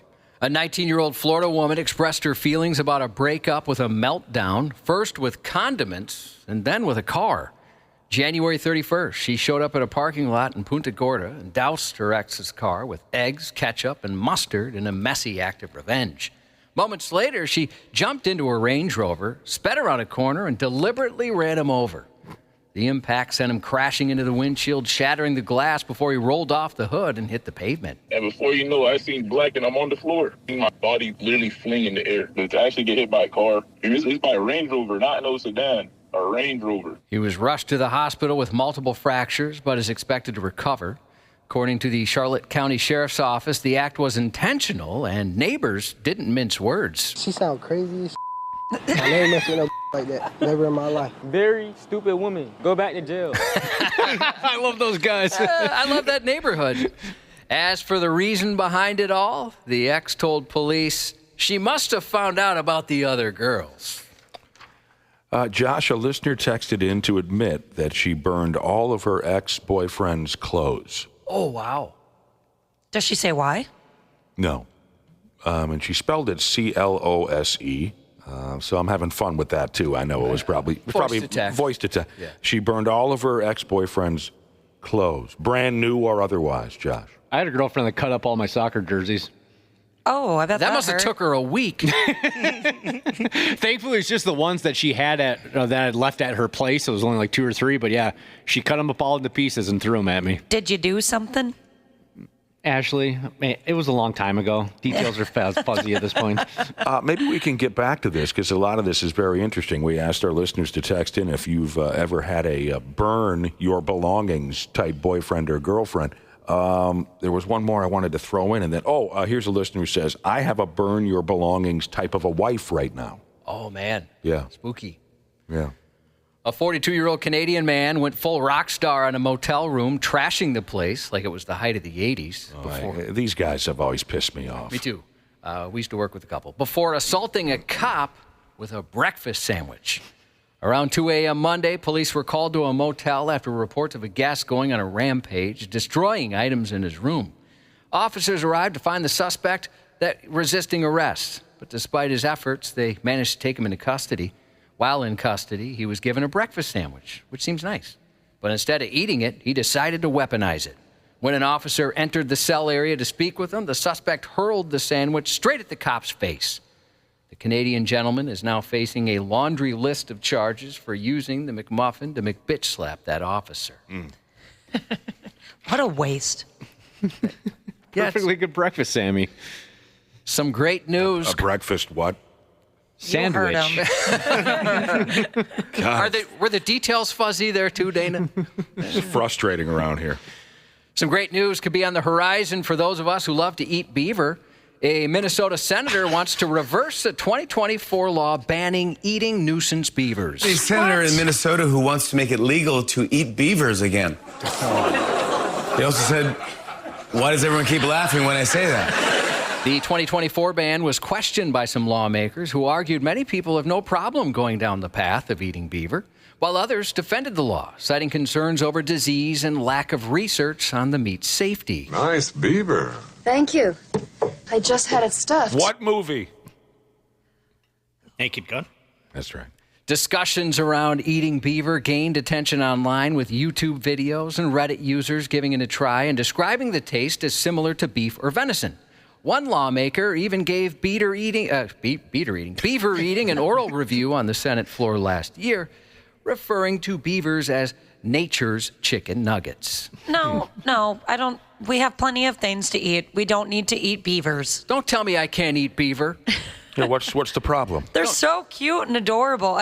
There's so many options already out there. Why do we need to add to it? Oh, come on. You'd have a beaver, Sammy, if it was in front of you right now. No. All beavers aren't. Not all beavers are adorable. Do you have a vendetta against them like you do, what's that other Otters? thing you hate? Otters. I hate otters. J.J. McCarthy? I hate otters. I hate J.J. McCarthy. I have nothing against beavers, but not all of them are beautiful. While lawmakers debate the proper way to handle eating beaver, across the ocean, the eager creatures have been busy showing off their own impressive oral skills, this time in construction. Beavers in the Czech Republic just pulled off what local authorities have been planning for 7 years, except they did it in just 2 days and for free, saving the government an astonishing $1.2 million. Since 2018, officials had been working on a project to restore water areas at a nature park, carefully collecting permits and laying out construction plans. But in the end, all that paperwork wasn't needed. The industrious rodents' natural engineers went to work. They called the park home since 2020, and they instinctively built dams in the exact spots officials had mapped out. The head of the Nature Reserve Administration said the beavers saved us 30 million Czech crowns. They built the dams without any project documentation and at zero cost. I'm picturing beavers in a little hard hat, little construction pencil. They bring their lunchbox. So cute. They're brilliant little animals, from what I understand. I want to eat an otter in front of other otters. Show your message. dominance. Oh, no. A female police officer described as sexually provocative groped 2 male colleagues during a drunken night out at a bar in England, despite her boyfriend being right there. Tia Johnson Ware had been out with fellow officers for a work social when she made inappropriate advances toward both men while sitting in a booth. She first grabbed Officer 1, whose real name is withheld for legal reasons, just above the knee, then slid her hand way up his thigh. When he quickly shut down the encounter by switching seats, she doubled down, sending him explicit text messages, including an intimate image, and bluntly asking, "Don't you want to F me?" He did not. Dude. Officer 1 tried to brush off her advances, reminding her that she was dating another officer who was at that bar that night. He saw everything? They didn't say whether or not he saw. Well, he somehow found out. Yeah. That'll come into play in a second here. Undeterred, she turned her attention to Officer 2, groping him as well. Officer 2 later testified their group was cut off from ordering more drinks due to how drunk she became. The misconduct hearing also revealed that on the way home from the bar, she attempted to pull Officer 1's hand under her clothing while they sat in the back of the vehicle. Man, this gal was fresh. Yeah, she's wild. Now facing gross misconduct charges, she admits to touching and messaging Officer 1, but insists it was nothing more than flirting and claims it was not unwelcome. However, she denies sexually touching Officer 2. And when her boyfriend finally had enough and broke things off, deciding he no longer wanted to hit that, she hit him, furious that the relationship had ended. Sounds like they missed out on a potential three-way. Yeah. And she's also a cop? Like she works with these guys? Yeah, she's a cop as well. Oh, God. Well, she's feeling real fresh that evening. Yeah, just being a little friendly, and they weren't responsive. A 34-year-old Florida woman on felony probation made a run for it during a traffic stop, later admitting to officers, "Well, I had to try." In the early hours of January 24th, Port Orange police pulled over an Uber driver for making an illegal U-turn. While checking the driver's info, an officer turned his attention to the passenger, 34-year-old Alicia Dvorak. Body camera shows her confidently giving officers the name Katie. But when they ran it and it came up empty, she made a break for it, sprinting from an Uber in a desperate attempt to escape. Like the intimacy on my wedding night, that didn't last long, as officers caught up to her within seconds and arrested her on outstanding warrants. As the cops cuffed her, Katie conceded that she knew she likely wasn't going to escape, but it was worth a shot. I got her. I had to try, you know? Well, Katie, not a good day to be you. Victor, can we have a female route? My bad, guys. Oh, well, you made a mistake. I know, but, you know, I had to try. And I agree.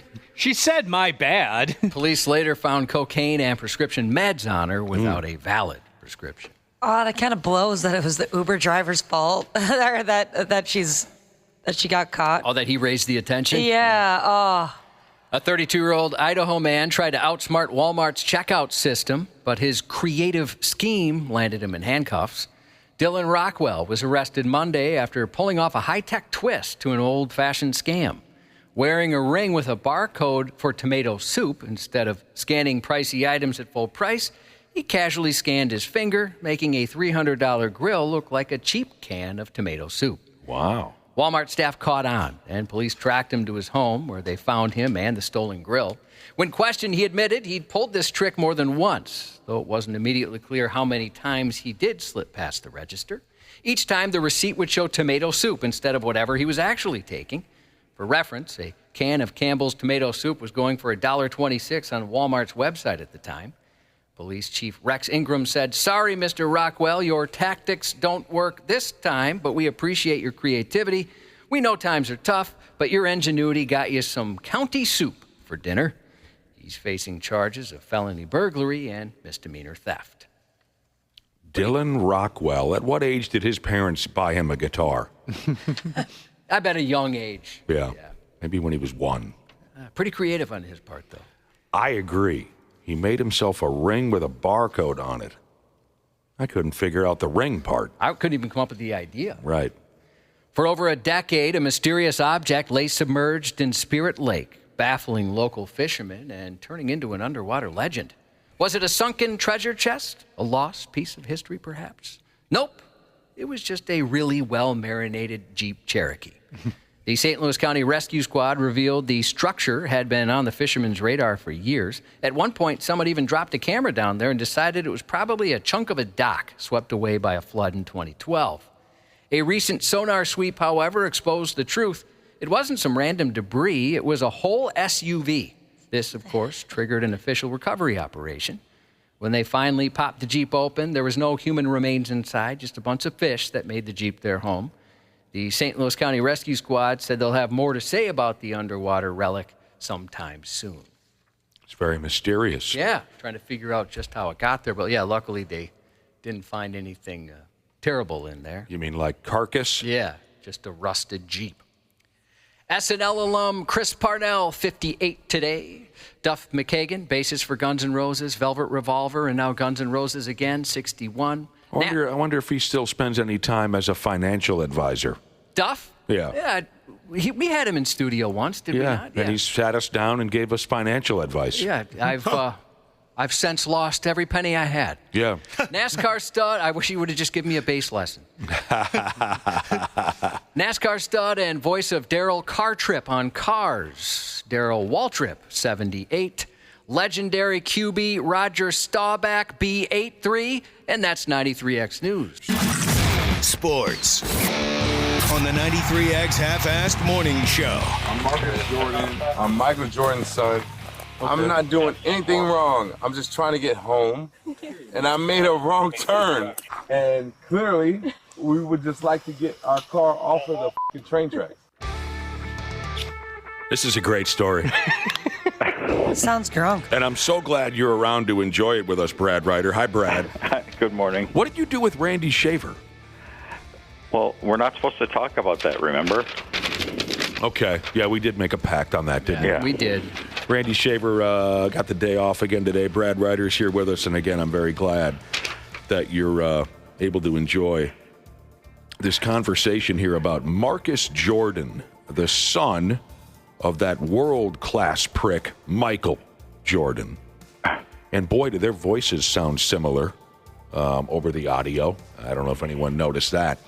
Marcus Jordan. You ever meet him, Brad Ryder? Marcus Jordan. No. What about Mike? You ever meet Mike? No, I haven't met Mike either. Who is Montel? Have you met any of the Jordans? Montel Jordan. This is how we do it. That's a catchy tune. Take a trip to the old school. Cubby. I'm not your lyric guy. This is how your system There was a kid on my son's baseball team named Jordan, but that's about as close as I've ever gotten.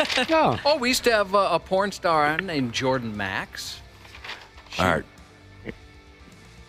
She was no longer comes on, or what? No, we don't know what happened. She moved out of state. I think she ran away with Randy, I think, because we haven't heard from either one of them in Randy's days. right here. He's nodding yes or no to everything that I'm saying.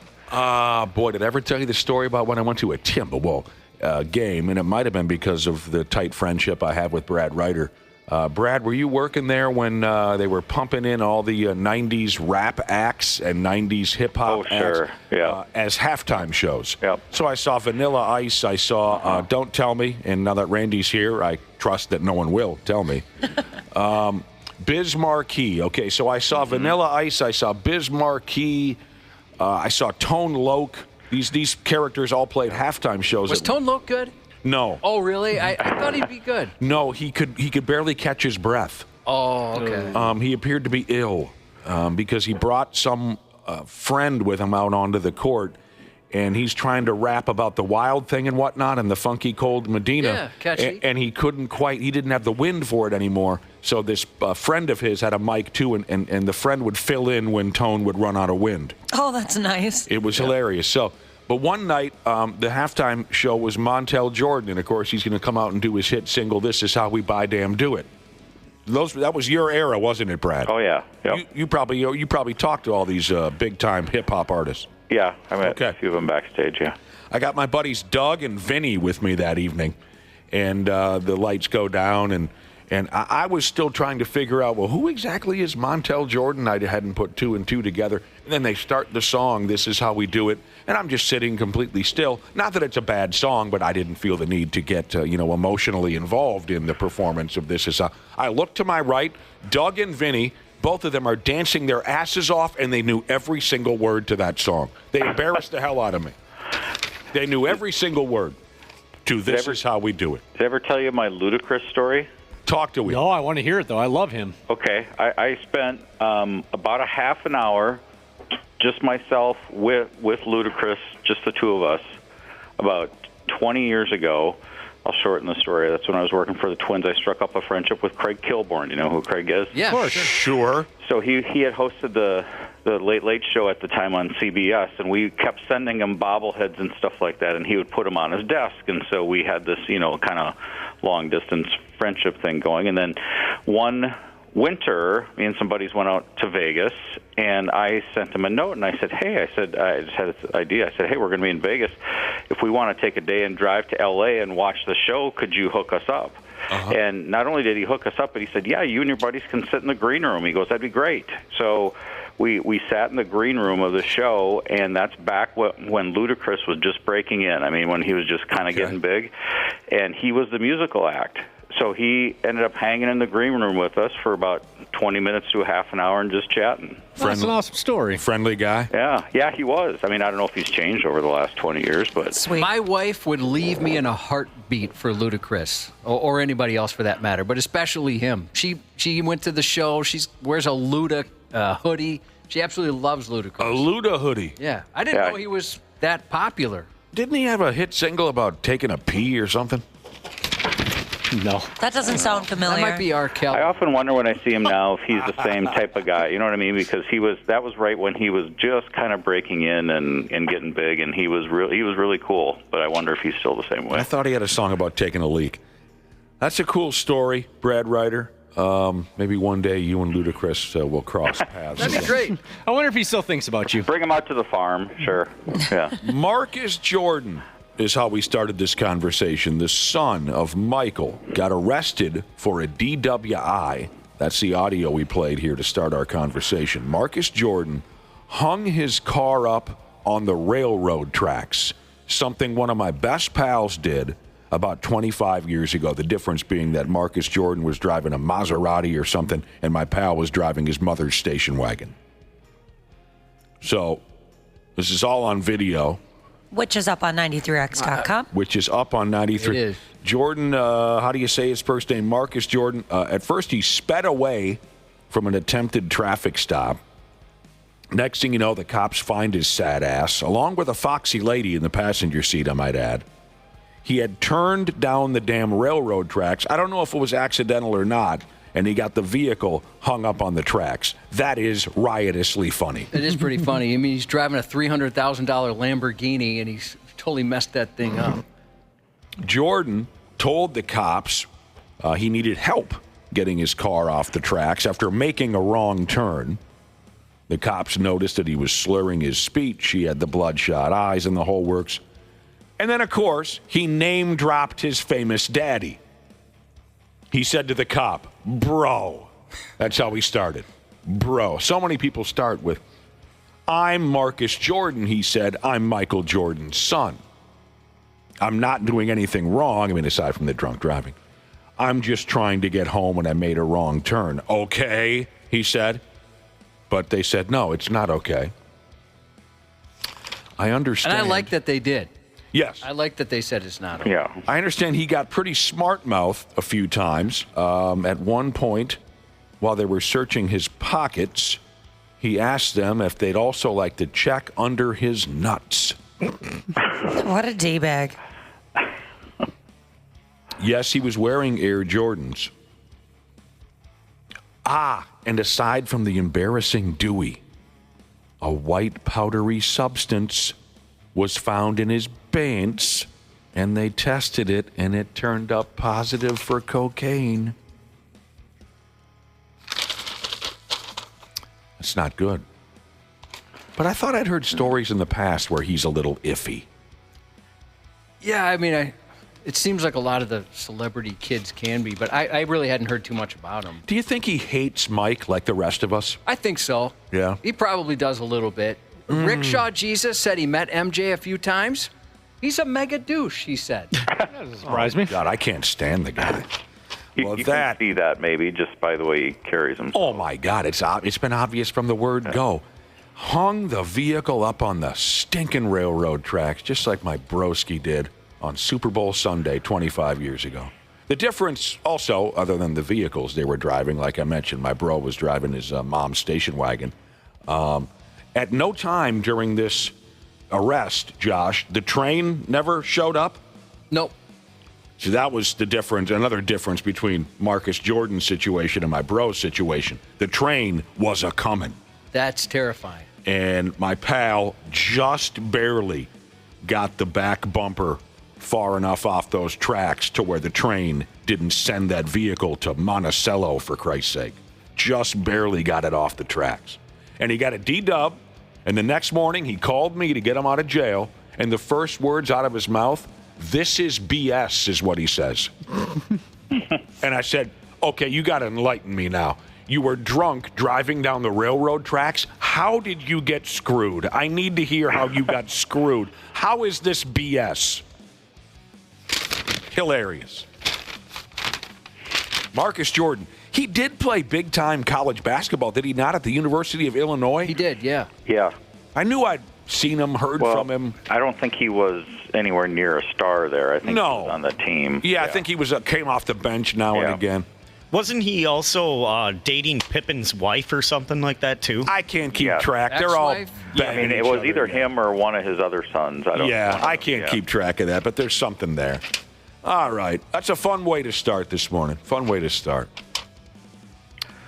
He's a competitor. You know, that gets Michael Jordan out of anything. No. He's a competitor. Right. No, he's not an absolute ass. No. He's competitive. He's got to I understand. love that. He's competitive. I love when folks take that route. Entertains me every time.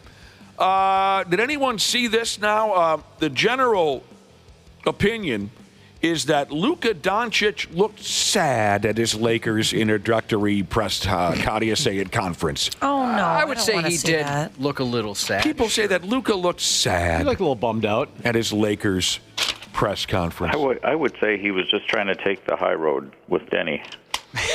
Is he a high road guy, Brad? Well, I think I don't know if he is or not, but that's what when I watched a little bit of it, that's what I came out of it with. That he was, you know, they set him up to answer those questions in a way where he could have gone off a little bit on Dallas, and he didn't do it. There was a word that he used that I thought of you immediately, Nick. I'm just excited, to be here to start this new journey. And obviously, at some point, I knew this was going to happen. But I would say I always take the high road. I had my amazing moments in Dallas with all my teammates, coaches, and most importantly, the fans. They always supported me, and it was an amazing journey. I noticed that, Josh. Twice. I appreciate you. When I was pulling the audio and I was listening to the little press conference he had, as soon as he said Journey, I go, yep, that's a clip we're grabbing. Oh, he does look really sad. Yeah, he's sad. I noticed that as well when I listened to him yesterday. He used the word journey twice. People who refer to their lives as a journey almost make me violent. That's Luka. Even in the picture where he's holding his new jersey, his eyes look wet. That's a tough situation to be handed hundreds of millions of dollars to play a game for a living. Giant firefighter Jesus said he'd be sad too if he lost $100 million in contract value. Good point. And it just bought a $150 million house that he's not living in. He'll get it all back in a year when he signs endorsement deals to do this and that. With Hardee's. That sounds good right now. It's been a while. I could go for a Big Montana. I have no idea if they sell the Big Montana. They don't. We had one across the street from us at our high school. That was a big hangout spot. Oh, that's awesome. Delicious. So back to Michael Jordan, Brad Ryder. Mm-hmm. Who is better, Michael Jordan or LeBron James? Oh, jeez. All right, you don't have to take it too seriously. I'm just trying to set up a joke. Oh, okay. Well, as much as I don't like him, I'm going to say Michael Jordan. Eastbound at Sundown Jesus is saying this pretty much settles it. LeBron is greater than Michael Jordan, because LeBron was actually able to get his subpar son a job in the NBA. LeBron and Marcus Jordan, probably similar skill sets when you think about it, but LeBron was able to talk the NBA into giving his son a job. That makes LeBron the greater player.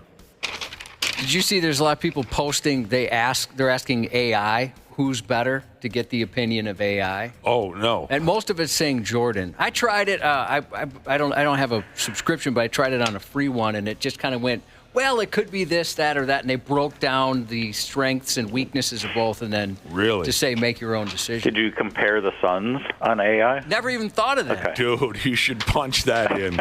Who's a better basketball player, Marcus Jordan or LeBron James? I wonder, does AI ever just laugh and then walk away? Because that'd be Not the only. yet for me. That'd be the only reasonable. It'd be funny if like ChatGPT's like, I don't know, dude. I'm tired of answering this question. Figure it out. Oh, this is great. A listener texted in and said, don't worry about Marcus Jordan. Patrick Mahomes will get him off the hook in time for the Super Bowl.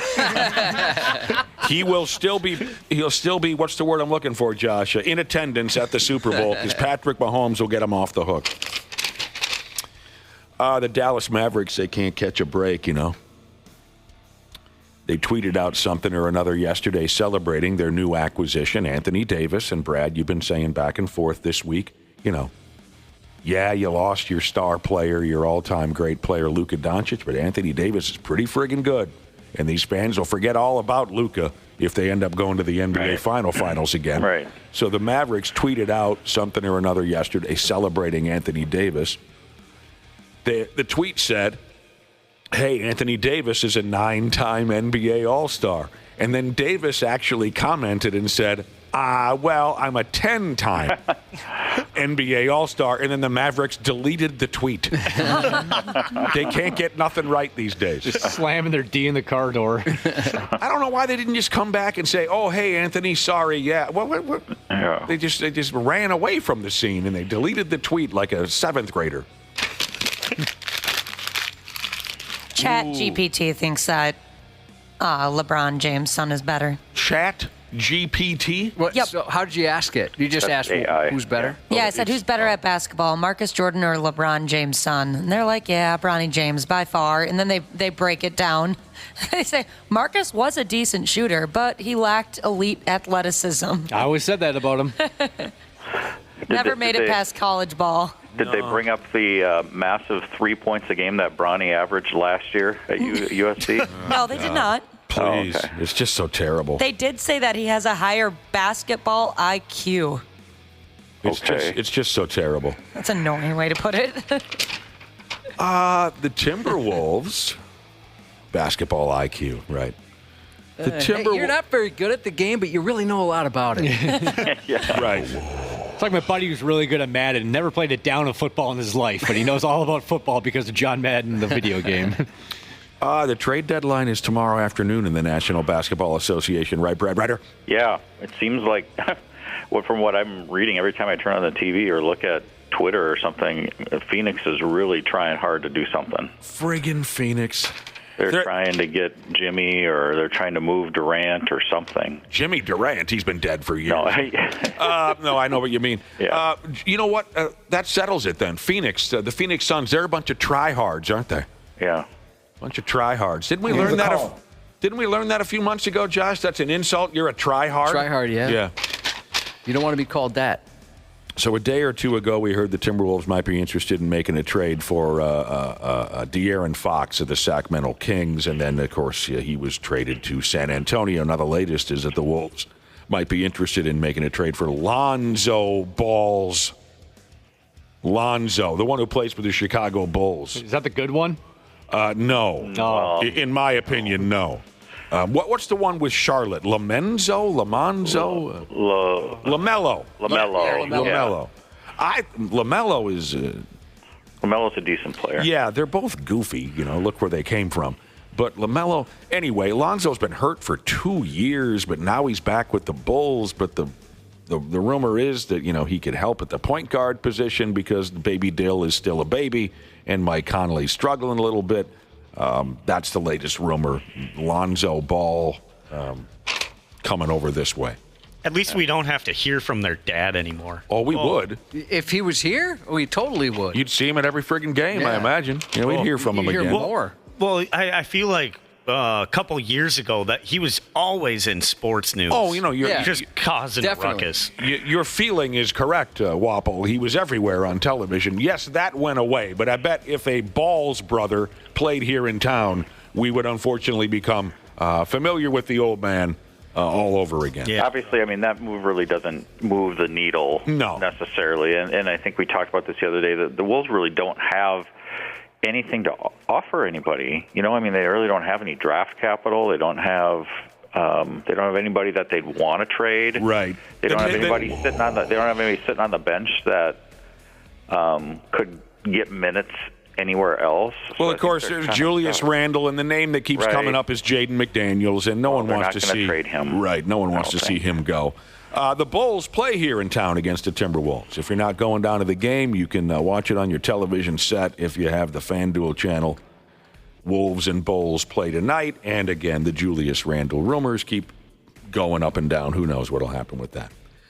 I got a question for you, Brad Ryder. When are the Wolves ever going to move to the Eastern Conference? Do they need to put a team in Seattle in order for the Wolves to move to the Eastern Conference so they can be in the same division as Chicago, Indiana, Milwaukee, Detroit, Toronto? Well, we wanted that way back. In the last 10, 15 years, we wanted to go to the East. Right. But part of that was because the West was so strong. I mean, the West still is strong, but I remember, Flip used to lobby for that every year. I would think, a team from the Eastern Conference would have to probably move to Vegas or Seattle or something for that to happen.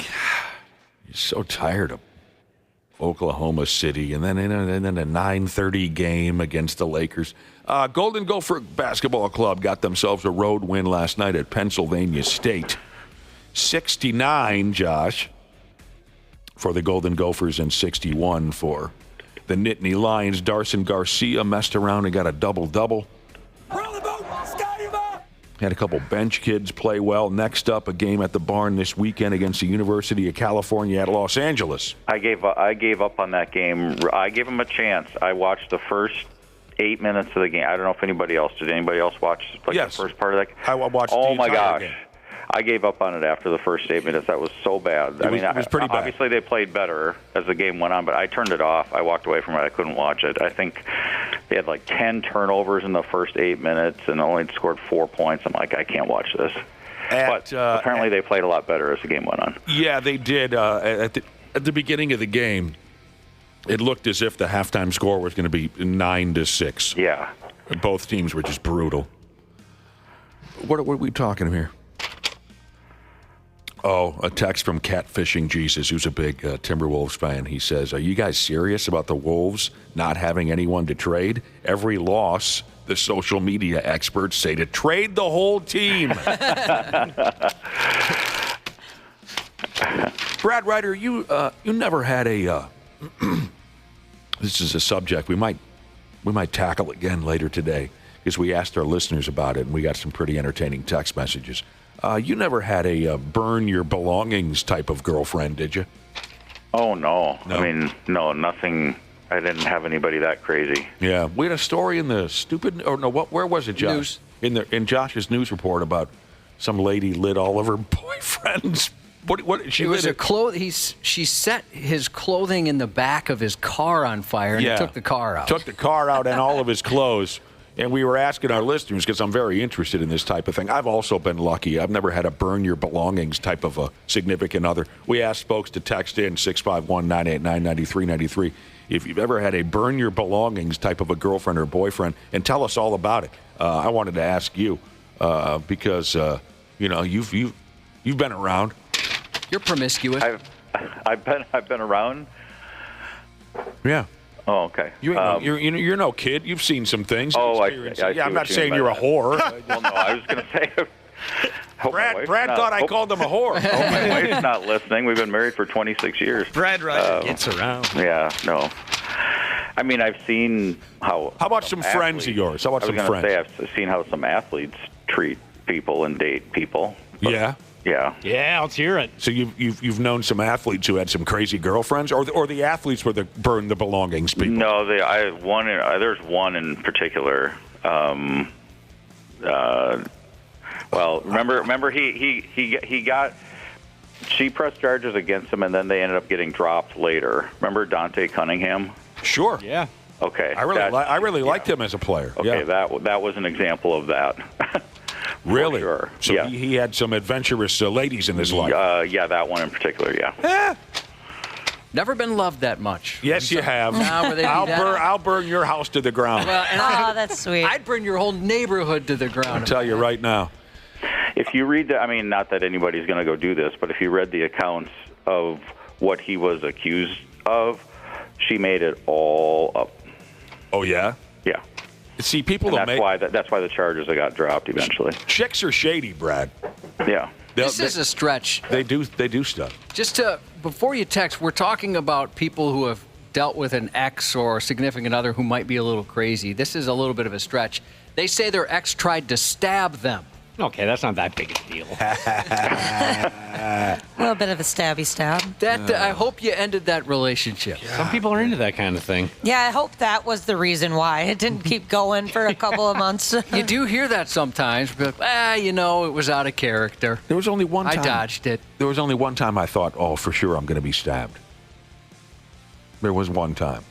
I saw the look in her eye, and I thought maybe I was going to be stabbed. Other than that, I've been very, very lucky. Speaking of obscure former Timberwolves, you mentioned Dante Cunningham. And, of course, Brad Ryder here on the telephone worked for the Wolves for a number of years. You know who was one of my favorite Timberwolves? And I want you to tell me he's a great guy because I love watching him play. He was all effort. I can't think of his name. Bald guy, long last name, came off the bench, played forward, could hit some threes. War number 43, I believe. Back, how long ago did he play? 5, 6, 7, 8, 9, 10, 11 years ago. Bald, veteran guy. I think we got him from Atlanta. Long last name. I think he wore jersey number 43. Come on, Wolves fans. State of hockey, my ass. What the hell was his? And I'm upset. Anthony Tolliver. Anthony Tolliver. Yes, I was trying to think of the first name. He was a great guy. I can confirm that. Yes, he was. Yes, he was. Saw him at Target once. I did. Saw him at Target. The Pigs got shut out for the second game in a row. That's not good. Boston Bruins beat them last night 2-0, 3 if you count empty net goals. They put some shots on net. They did, 35 of them, but they couldn't crack the code on the Bruins netminder, a kid by the name of Jeremy Swayman. Swayman is the name. And last night was his third shutout of the season. We're inching closer to being on that playoff line. Well, they're dropping. Yeah. A little bit. I mean, Colorado's only a couple points behind them now, I think, for third in the division. And then there's those 2 wild card spots, but they're not that far away from the 8th spot at this point. Yeah, they're dropping like a rock. Well, I shouldn't say that. They had won 3 games in a row. Was that a sneeze? No, it was just a sudden cough. It hit me out of nowhere. Oh, my God. Are you okay? Yeah. Bless you. Do you need something? Can we burn something off of you? Yeah, could you burn my clothes for me? I shouldn't say they're dropping like a rock. Not yet. But you're right. There's a lot of competitive clubs in the West, and right now the boys are, 4-6 in their last 10. Up next, last night Brodeen was back in the mix. Johansson was too, but they didn't do dick. A lot of injury problems, and then Dinkus goes and gets himself suspended. Up next, the Pigs come home to host the Carolina Hurricane tomorrow night. Maybe look into this, hockey fans, if you have a few spare bucks laying around. Donations are coming in for a Minnesota cop and a hockey coach. Last I heard, he was still in the hospital after an accident out on the ice. If anyone cares to look this up, last I heard, this guy was still in the hospital. Yeah, same. By the name of Jason Jensen, former goalie coach at Mankato State. Coaches a few different youth clubs. He's at a practice Friday, and he hit his head on the ice, fractured his skull, and some brain bleeding also came into play. So a GoFundMe has been created to support his family. Jason Jensen, again, the name. He's, last I heard, in the ICU. He may need to undergo surgery if swelling doesn't go down. He wasn't wearing a lid when he was coaching. A kid crashed into him on the ice. He went down, whacked his head. But here's the good news. And again, look into it if you got a few bucks. The good news is, I read yesterday or the day before, the fundraiser goal, the monetary goal they were going for was $100,000. They were already up to $75,000. They're over 106 now. Yeah. And Okay. So they've bumped up their goal to 125. Pretty scary when a guy just goes ass over apple cart like that and whacks his head on the ice. You don't got to be playing hockey for that. I mean, It just happened to a friend, but they were playing hockey. It didn't make the news or anything, but it just happened to a friend of mine's buddy. Walking down the sidewalk, whatever, this time of year, smack your dome on that. So good luck to that family, the Jensen family. That sucks. Yeah, it's scary. Yeah. Looked like his the GoFundMe page said he's been making progress. So okay, good. Hopefully that changes real quick where he's back on his feet and good to go. Golden Gophers forward Jimmy Snuggerud is the Big Ten's first star of the week, whatever that means. It's good. I can tell you that much. It's good. Gophers swept silly Wisconsin over the weekend, and Snuggerud was all up in the Badgers' grill. He had 2 goals and 2 assists on Friday night. And they're talking about him being a Hobie Baker candidate, Brad Ryder. Yeah, I mean, I think he was going into the season, and he's, kind of backing it up with his play already this season, too. Cutest last name ever. Snuggerud? Love it. I've been a fan also ever since his dad played for the Golden Gophers. Dave was a hell of a Golden Gopher and then played some with the Buffalo Sabres. Yeah, it is a cute last name. Last Golden Gopher to win the Hobie Baker. Go. Brian Bonnen. No, I'm it's kidding. not Brian Bonnen. It was Jordan Leopold, right? That's right, Brad Ryder. Yeah. I just like to mention Brian Bonnen's name because he likes his name being mentioned. Oh, he does? Yeah. His brother's my neighbor. I'll have to ask him about that. His brother's not your friggin' neighbor. He is. He dunked on me the first time I met him. Oh, that's that guy. Yeah. Here's a club you also used to work for, Brad Ryder. The Minnesota Twins are set to unveil a Joe Mauer statue at Target Field coming up in April. That's awesome. What the hell did he do to deserve it? I wonder where they're going to put it. I'll tell you where they're going to put it. Jesus. Where? I don't know why you got to come at me like that. Well, it says right here, they'll lock it in near Gate 34. I bet you've walked through Gate 34 a few times, Ashley. I bet. Where Turkey Bucket statue is, I think. Yeah, definitely then. That would make sense, right? Gate 34. Well, there you go. Joe Mauer going to have a damn statue. I'll take a picture with you next to that if we ever go to a game together. I would love that. Do we have a deal? Yes, that's All a deal. right. I wonder if it's going to be like some of the other statues that exist in the world where there's certain parts on the statue that are worn down a little bit. Oh, I bet you're right. Josh, I would imagine the Twins are going to be very careful in discussions with the artist to not create a Joe Mauer statue that's grindable. Yeah, it's going to be grinded on no matter what. Women are going to grind on it. They're going to lick the sideburns right off that thing. Right. You should at least do him the favor of make sure he has a good package there. I'd request Make that. sure he has a good package? Yeah. You'd want a bulge. Grind upon. Mm-hmm. I bet they'll make it difficult to grind. But What pose do you think he'll be in? how about on his God, if he's squatting in the catcher position, that could be trouble. That would be so cool, though. Bending over to pick up a wild pitch? Yeah. Yeah, you could hump that. Easily. It'll probably be his batting stance. You could get under that maybe and toss the not the first pitch. Not toss out the first pitch. That's not where I'm going with that. How about his last game when he put the catching equipment back on for an inning or two, right? Does everyone recall that? Yep. He's kind of holding his helmet Yes. and kind of saluting the crowd. That would be a cool Oh, one. that might be what I they bet do. you that'll be it. The Twins have how many? What do we got going on here? What is this? The 5th of what's this month again? February. February. In a week or so, spring training begins, and we'll get into that. But the Twins dumped their promotional schedule out, and that's why we're talking about Joe Mauer's statue. There's going to be a Royce Lewis bobblehead doll. There's going to be a Byron Buxton bobblehead doll. They got a couple of post-game concerts. Does anyone go to those post-game concerts? I went to one last year. Yeah, actually, we were at that same game. Yeah, that was a lot of fun. It was a What did they let you walk out onto the field, or?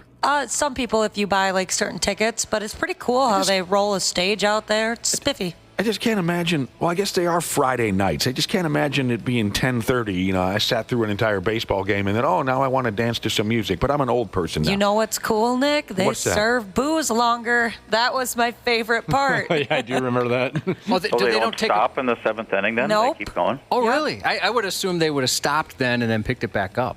They say they've got one hip-hop artist and one country artist signed, but they're not officially announcing who they are just yet.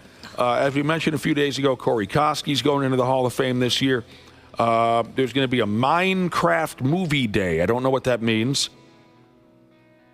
Kid stuff. Okay, Yeah. Minecraft is a kids movie? Yep. It's a game, video game. It's a kid's game, yeah. There's going to be a SpongeBob SquarePants night, Bark at the Park. They're going to do it twice. Oh, sweet. Yes. Yeah, I know, but they should let your dog go anywhere in the ballpark as opposed to let's cram everyone into one section because everyone's afraid to pick up feces after the ball game. I forgot about that part. Star Wars night, God dang it, Brad Ryder, they're doing Star Wars night again. What costume are you going to show up in this Star time? Wars does nothing for me, I'm sorry. Brad's going to show up in an Ewok costume. Yeah. Does that mean He's you're too tall for that. Yeah. He's going to be a Chewbacca. Yeah, He's going to be Chewie. Jar Jar Binks. Oh, Star Wars does nothing for you? No. Okay, I'm in the same boat, but Nothing. But does that mean you're a Star Trek guy? I would watch Star Trek before I would watch Star Wars. See, because I'm into neither. I don't get involved in either. But I figured if you're going to say you're anti-Star Trek, 7 or 8 times out of 10, that means you're pro. I'm sorry. When you say you're anti-Star Wars, 7 times out of 10, that means you're pro-Star Trek. No, I mean, I'm not really either, but if you forced me to watch one, I would watch Star Trek. Why? Shatner? Yeah. Yeah. And Nimoy. Leonard Nimoy. Oh, he's the best. He's cool. Yeah. Oh, the Twins are also going to put on a reunion for the 1965 World Series team. Those are the boys who are still above ground, of course. They'll probably have some of their family members there, too, I would guess. Oh, man. That's 60 years ago. So Tony Oliva and Jim Cott are still around. Sure. But some of these other guys, I mean, obviously Bob Allison's been dead for decades. Harmon Killebrew's been dead for, I don't know who's still around. Mudcat Grant might still be around. Mudcat. Sure, I remember him. Such a cool nickname. Hell, Bob Allison was dead before he was 40 years old, wasn't he? No, Mudcat Grant is not around, I'm sorry. When did Bob Allison die? He had something terrible. Long time ago. Oh, God, I mean, he didn't even was make a young man. Yeah. Yeah. All right, there you go. For Christ's sake, all kinds of things going on at the ballpark. Here's your worst Super Bowl ever update. The stupid idiot Patrick Mahomes has never lost an indoor ball game as a pro. It's kind of crazy. As you know, the worst Super Bowl ever is scheduled to be played at the New Orleans Superdome. He's 15-0 in domes, that Patrick Mahomes. Josh also considers himself a winner anytime he's indoors. I am an avid indoorsman. Yeah. Big proponent. NFL referees are letting their voices be heard. They're responding to the online conspiracy theories that the Kansas City Chiefs received favorable treatment throughout the year on their way to their third straight Super Bowl appearance. NFL Referees Association Executive Director Scott Green released a statement saying, "It is insulting and preposterous." Sorry. It was the word that tied me up, but also I began laughing because we all know that you friggin' guys are crooked. Yeah, but shut the NFL Referees Association dork said, "It is insulting and preposterous to hear conspiracy theories that somehow 17 different officiating crews consisting of 138 officials are colluding to assist one team." Well, suck it up, because everyone knows that's what you've been doing. Yeah, pretty defensive there. There was even eyeglass companies that were tweeting at the refs saying, "Hey, we'll offer some free services."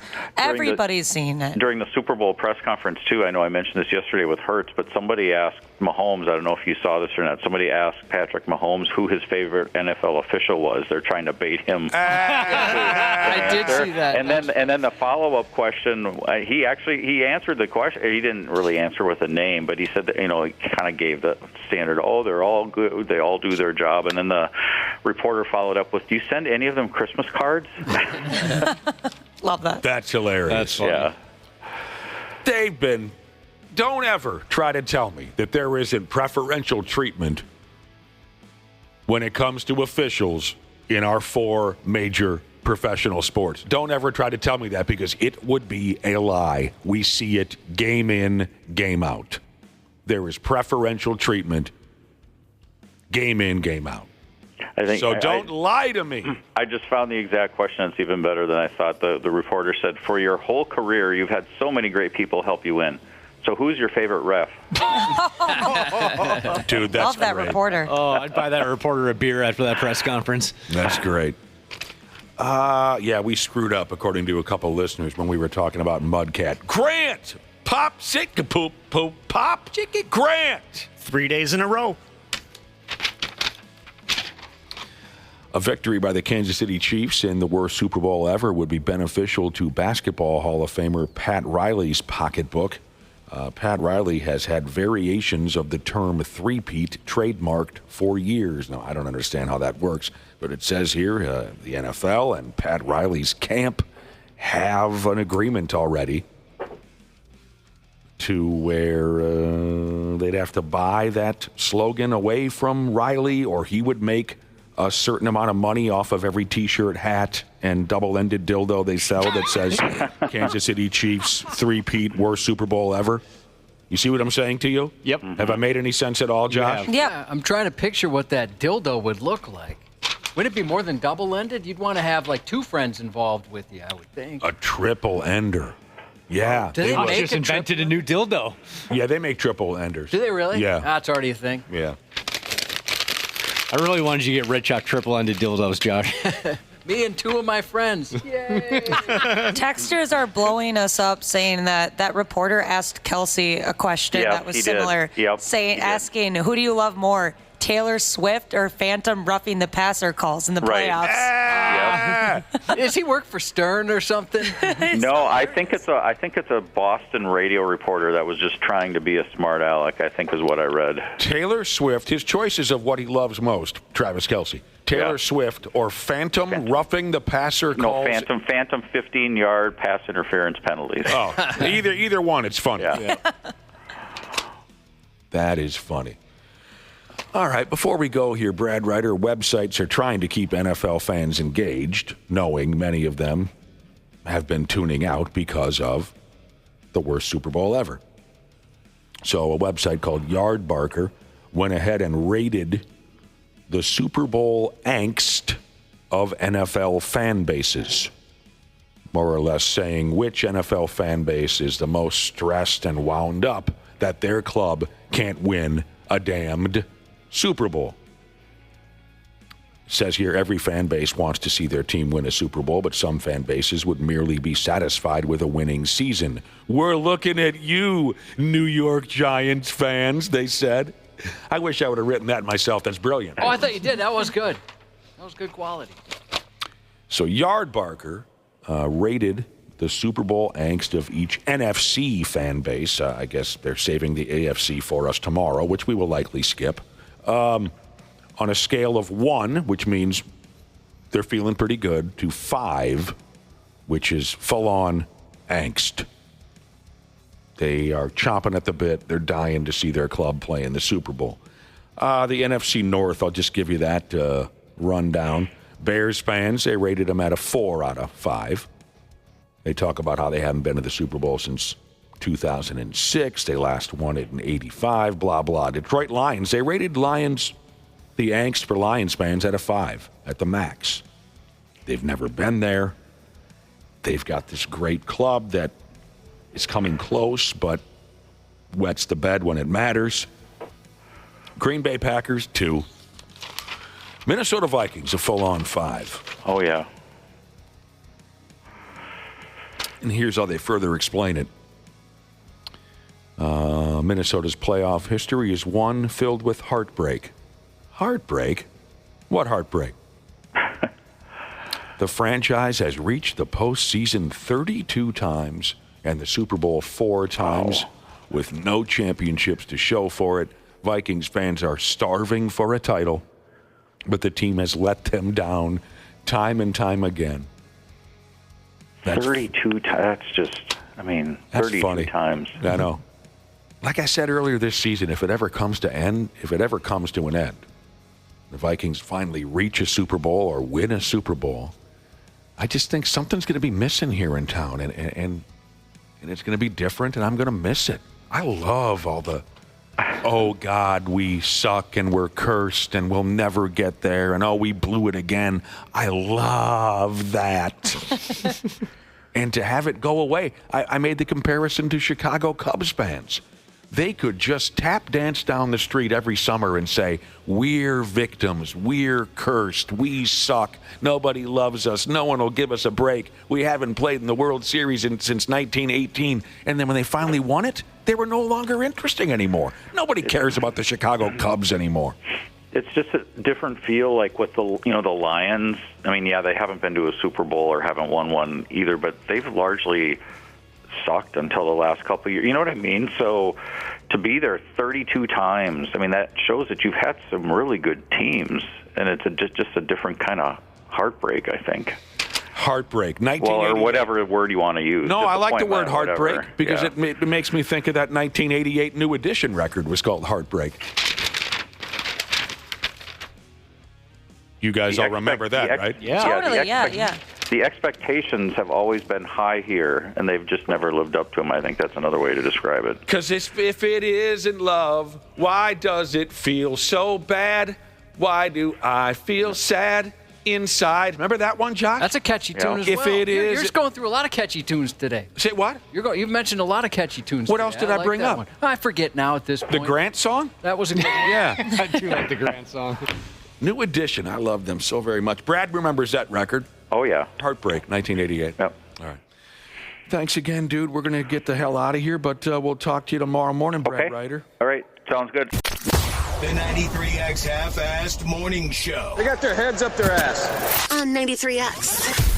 Dana here to tell you all about my new friends at Standard Heating and Air Conditioning. You see, I've been doing apartment living ever since my parents kicked me out back in the day, but now I'm back living in a house. I'm absolutely clueless when it comes to any project. That's where Standard comes into play. They cranked on my furnace to get it really cooking for another cold winter. And think about this. Standard's been doing this for over 95 years. That means at one point, they made sure your great-grandpappy was all nice and warm in his butt-flap jammies. So get in touch with the folks at standardheating.com and make sure you ask about becoming a Smart Club member. That's standardheating.com. Half-Assed Morning Show. What's a push pop? It's a sexual term that I just made up. What's a push pop? I'll send you some links. On 93X.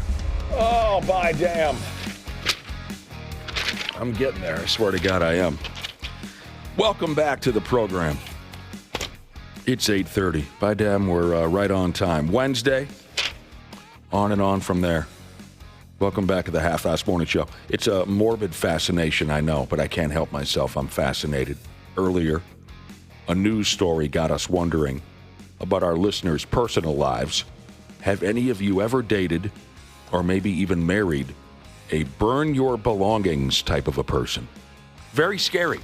But aren't you interested, Josh? A little bit. I was thinking, I had said earlier that I only knew one person. I thought of another one. Family member. I can't believe I forgot because this was a miserable year, their relationship. Absolutely miserable to the point where we don't even like to mention the person's name anymore.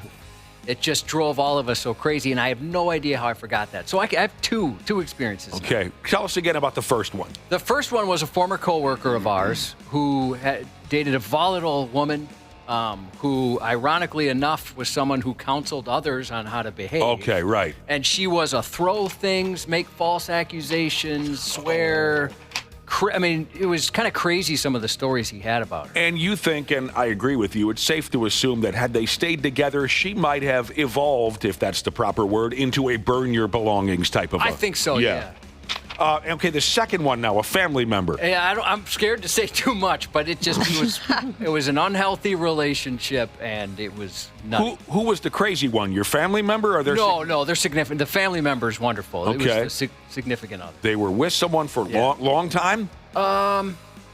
Maybe a year. About a year. What were some of the things that their significant other, what were some of the things that this person was doing that leads you to believe that they were a burn your belongings type of a character? Oh, a lot of threats on different things. Yeah?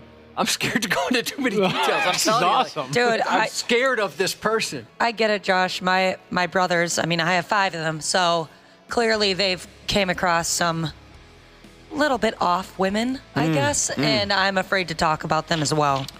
We all cross paths with someone threats. who's a little iffy now and again. There were a lot of threats. Yeah. Did the significant other ever threat to remove genitalia? Not that I'm aware of, no.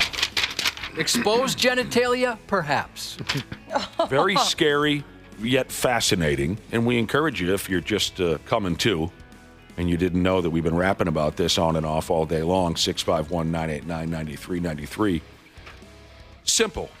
Have you ever been involved in a burn your belongings type of a relationship? You ever dated someone who might set something or another on fire? What's it like? Tell us what it's like. We have a decent idea. When I was younger, it was cool to like dramatically burn pictures of you and your ex when you broke up. Is that right? Yeah. That was so stupid. You went ahead with that? You would dramatically burn a picture of your ex while listening to a power ballad or something? Yeah, one of me and my girlfriend, we were younger, we both did it at the same time. It was supposed to be like cleansing. F you, Corey. That's like out of a movie. You see that in movies. Exactly. Very Taylor Swift has a song called Picture to Burn. I bet we were playing that song, We probably Dana. were. Michael Jordan of Baseball Jesus. Sorry, of Basketball Jesus, which is even funnier. Michael Jordan of Basketball Jesus says his parents got divorced a few years ago, and his dad went after all the family photos, cutting the rest of the family out. Dude. Yeah, not all of the texts that came in to 651-989-9393, not all of them were stories where fire was involved. Some were, some just came close. Let me just give you a rundown. Again, I forgive me for taking such pleasure in these types of stories, because some of them are very dark, but it's just a very interesting topic to me. Here's a listener who says he knows a lady. His stepsister set her boyfriend's car on fire because her boyfriend wasn't showing her enough attention. So she set his car on fire. Jeez. Wow, I just don't have enough balls.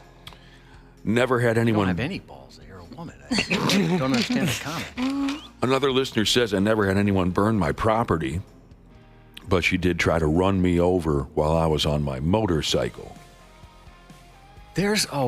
Somebody had, I can't find the text right now, but to sum it up, they said they had 2 friends who had exes that attempted to run them over. Run them right on over. You know, 2 people that happened. So this individual says, again, she tried to run me over while I was on my motorcycle. She followed me to our apartment. She trashed the kitchen. She threw a knife at me, he says, but he blocked it with a closet door. Whoop-ah. That's awesome. Wow, that's cool. Whoopsh. Mullet flippin' Z28 rippin' Jesus. That's who sent that text. He said he's got 2 buddies that have been run over by their exes. Both of them are still above ground? Yeah, get back to I'm assuming he probably would have thrown that in there, but yeah, let us know. They run you over with a bicycle? How about this? Wisconsin sports fan Jesus. His ex-girlfriend worked for a radio station. Oh, that's red flag number 1. Yeah, he should have known better. There's no doubt. When they split up, she took the first rose that he ever gave her and burned it on air while she announced what happened to her listeners. Here we go. Wow, that really paints a picture for the people listening. And I'm sure that the engineers loved that. For Christ's sake, get over yourself. A listener says, my stepmom burned my dad's pickup down once. mom burned his old man's pickup down. Tire Guy Jesus said his buddy's parents were sent his sex tape with her after they broke up. They were mortified. One more Can time. You imagine you got to start that over. So his buddy had made a sex tape with his girlfriend. They break up. The girlfriend sends it to his parents. That's disgusting. Did they watch?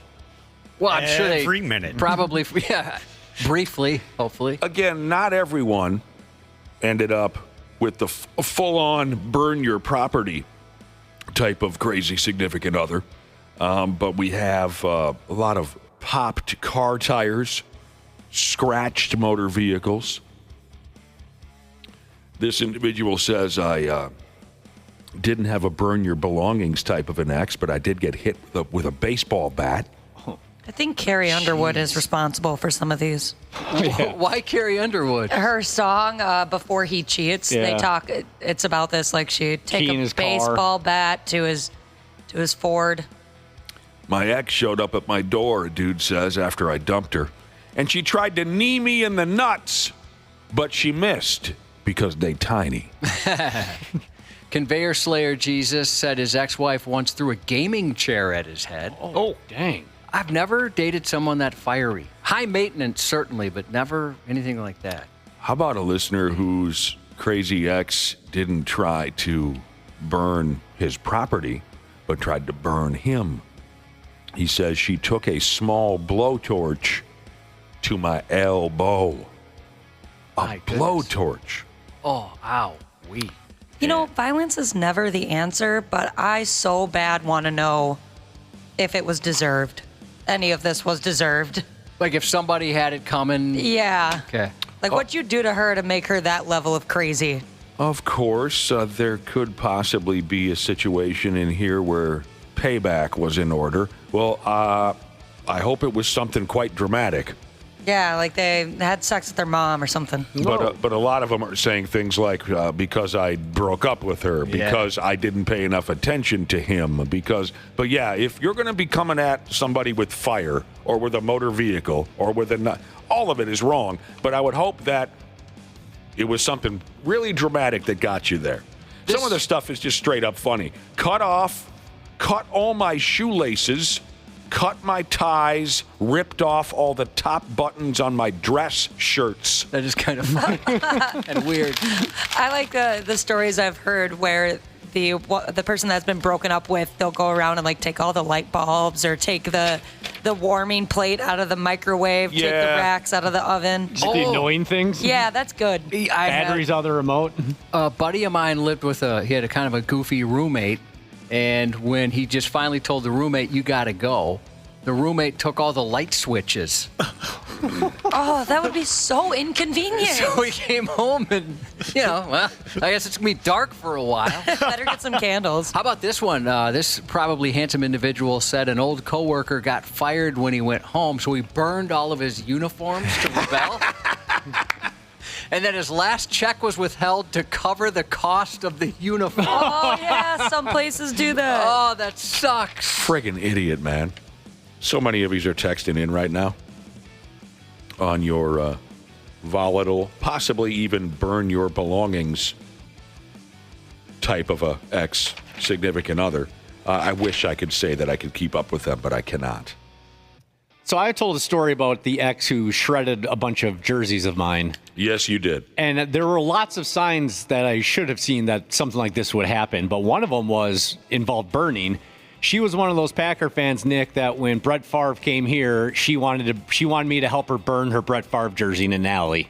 Okay. So that type of behavior probably should have been a sign that she would also be the type that would shred my soccer jerseys into a million pieces. Yeah. I think that's kind of like maybe not normal, but kind of normal. You see that a lot. I wouldn't think that was a red flag. You see that when players leave or they're upset with a player.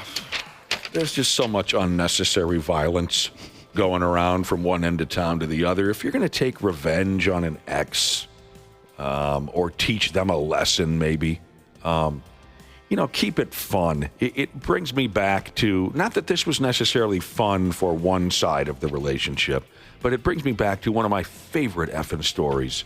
A guy that I used to work a warehouse job with, and he was just such a silly sumbitch. And I'll admit, he was kind of the guy that we constantly made fun of in the warehouse. Not mean-spirited, just he was kind of that character in the warehouse. He understood the bit. He knew he was a dork, and that was the fun we had with him. But he had this lady friend. Ooh, and she was quite sexy. She really was. But you could tell from across the room she was a volatile character. So we would often bust dudes' balls about how he had this crazy hot girlfriend. Crazy and hot. Well, one night, this is how she got in her mind, revenge on him. They always argued. That was the thing about my dorky coworker and his crazy hot girlfriend, is they had such different personalities. No one really understood why they were together. And because of those differing personalities, they always were screaming at each other. So one night at the bar, I wish I could say I was there, but I was not. They got in this loud, obnoxious argument at the table at the bar. Everyone in the bar noticed it. She ups and leaves. Dude just sat there feeling defeated, and this is like the millionth, effing argument they've gotten in, so he's kind of burned out. He didn't even follow her out the bar, didn't even try to, chase her down and say, no, come back in here. He just let her go. Well, next thing you know, everyone in the bar is rushing out the door. Where's everybody going? My pal was wondering. Guys specifically are running out the bar, out into the parking lot. Well, what his girlfriend has done to teach him a lesson, I guess, is she's standing in the bed of his pickup, stripping. Oh, hell yeah. I like that kind of revenge. So every guy in the bar sees this. My buddy doesn't notice. They're all rushing out the bar to watch this gal get naked in the bed of his pickup. And she did. And he has to come out, put clothes over the top of her, put her in his pickup, and drive back to his place, where then she promptly ran into his place and locked him out. Oh, no. If you're going to, whatever, you want to call it revenge or teach your ex a lesson, make it fun. And make it fun for everybody in the room. Trash Trucker Jesus brings up your ex-wife's revenge boobs, Dana, where she got new boobs the second your marriage ended. Yeah, I didn't think about that. That's right. I never thought they'd be referred to as revenge boobs. That's a great way to put it. But that's a great text. Half-assed morning show. That escalated quickly. I mean, that really got out of hand fast. It jumped up a notch. It did, didn't it? Yeah, I stabbed a man in the heart. I saw that. Brick killed a guy. Did you throw a trident? Yeah, there were horses and a man on fire, and I killed a guy with a trident. On 93X. Oh, Cubby. I got to get in there. You do? In order to get in there, I got to get out of here. You're close. You're real close. I know. We got to wrap this up. 8 minutes away. 8 minutes. I bet you we can get it done in 5. We've been talking about volatile relationships. A very interesting topic to me. And, of course, also very scary. Get the hell away from these people as soon as you can. When you see some signs, I say, Josh, would you back me up on that? I agree. I mean, when you're a younger person, especially, it's like, you haven't had enough experience yet to know you got to get out of this thing. You don't know better. You're getting a regular piece of squish. You Right. think that's all that matters. That's not You what might think you matters. don't have other options. You likely do. Get out of there. Jeez Louise, some of these text messages. Oh, Again, just very interesting topic, of course, wild very scary. stuff. It is wild. Here's a few more. My ex broke into my house while I was asleep and beat my skull with a cordless phone. Oh, my God. Oh. Okay? That was part 1. She also drove from Brainerd all the way to the Twin Cities because she heard I was talking to some other girls. That's far. That's too far. That's part 2. Part 3, they had sex. It's funny how often that happens. God dang it, we're back in the sack And again, probably aren't we? great sex. Oh, unbelievable. the best. You can't even believe it. Yeah. No. Lineman Jesus said his ex left with another guy from the bar and they ran him over. He ended up in the hospital. Whoa. Another person said his buddy had a mason jar thrown at his head. I don't want a Sounds like a mason. country music song. They always talk about mason jars and what they have for dinner on Sundays. They always bring that up in country songs. I don't want a mason jar ringing me in the. Oh, I bet that it smarts. In the bean. Yeah. Okay.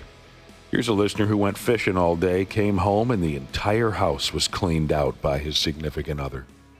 Not a damn thing. Well, at least everything that belonged to her. He said the best part was she banged the moving guy and got pregnant with his baby. Oh, No way. got pregnant. Darn it. Got You almost pregnant. had it. She got pregnant. Egg Engineering Jesus said his ex-wife hit him in the back of the head with a broom when he walked away from a dumb argument. Don't you walk away from me. Whack. With a broom? With a broom.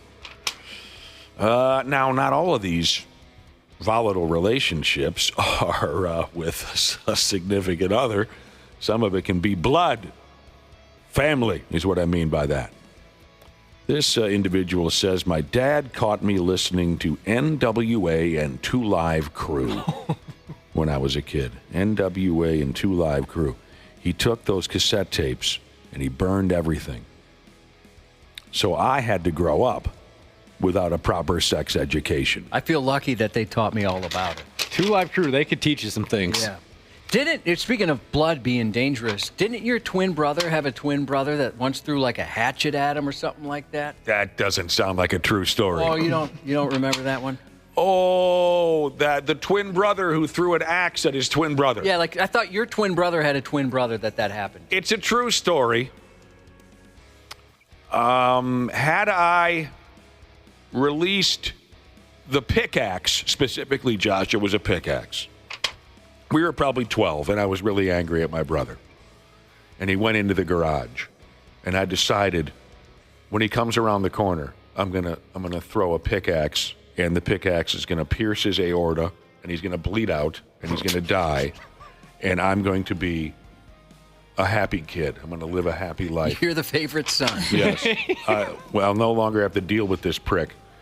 And I had second thoughts, I guess. But yet I decided to still throw the pickaxe with all of my might. And I did. And had my brother rounded that corner 4 seconds earlier, I would have killed him. Thank God he's so slow, right? Yeah. Imagine if he actually was kind of fast. Slow, you mean dumb. No, I didn't mean that. It took him so long to navigate that corner that, no, it's a true story. I'm not proud of it, but I did absolutely lose my cool and could have very easily killed my brother with a pickaxe in 1983. Back Dimple Jesus said her ex would disable her truck in different ways so it wouldn't start, so she'd either have to miss work or Uber. That's insane. How about this? She bleached all my clothes, dude. Oh, I know. I have a guy friend that happened to him. Really? She bleached, he says, all of his clothes. She also bleached his bed. All over his bed. He did some stuff in that bed with other girls, though, so I mean... So he probably needed the bleach there. Yeah, probably. She did him a favor. Redheaded Aviation Jesus said she went on 3 dates with a guy, and after the third date, told him it just wasn't something she was feeling. So she grabbed a pickaxe? She didn't mention anything about grabbing anything sharp. She said he demanded to know who else she was seeing and continued to call her for a year. After 3 dates. After 3 dates. And she said she wasn't even seeing anybody else. It just didn't work out. I'm telling you. Good thing you dodged that bullet, though. Yeah. Call the FBI or whoever you got to. Here's a guy who dated a gal. Didn't end well. She got into his house and turned on the gas. Oh, oof. Knowing that he's a cigarette smoker. You're out here trying to kill people. Yeah, that's attempted murder. Big Nuts Jesus had a meltdown when he found out his wife was banging some dude in their bed. Disrespectful. He drug his entire bed out to the fire pit and burned it when he found out that his wife was folding some other dude on the bed. He said he learned that couches can be very comfortable. They really can. I wish I could have seen that. Now, Nick, you're not alone. Grover, before Wapple was born, Jesus, went after a neighborhood kid with a pitchfork when they were about 13. I was a volatile, temperamental kid, and when I snapped, it was serious business. And that was the one day where it came very close to absolute disaster. I feel lucky that I never had that temper because I'm sure it was one of those things where you thought, oh, my God, what am I doing? Dude, the look on my brother's face when he saw the pickaxe go flying past him, he just kind of looked at me as if to say, that could have killed me, bro. I'm dealing with a bigger animal than I thought. Oh, I used to flip out, Josh. I would flip out. Yeah, sounds that way. Oh. Here we got someone from Scotty here saying that their ex stabbed them in the leg with a fork. I saw a woman stab a man with a fork at a Perkins restaurant in the late 1990s. Out of anger or to be funny? Both. Okay. We were all sort of together.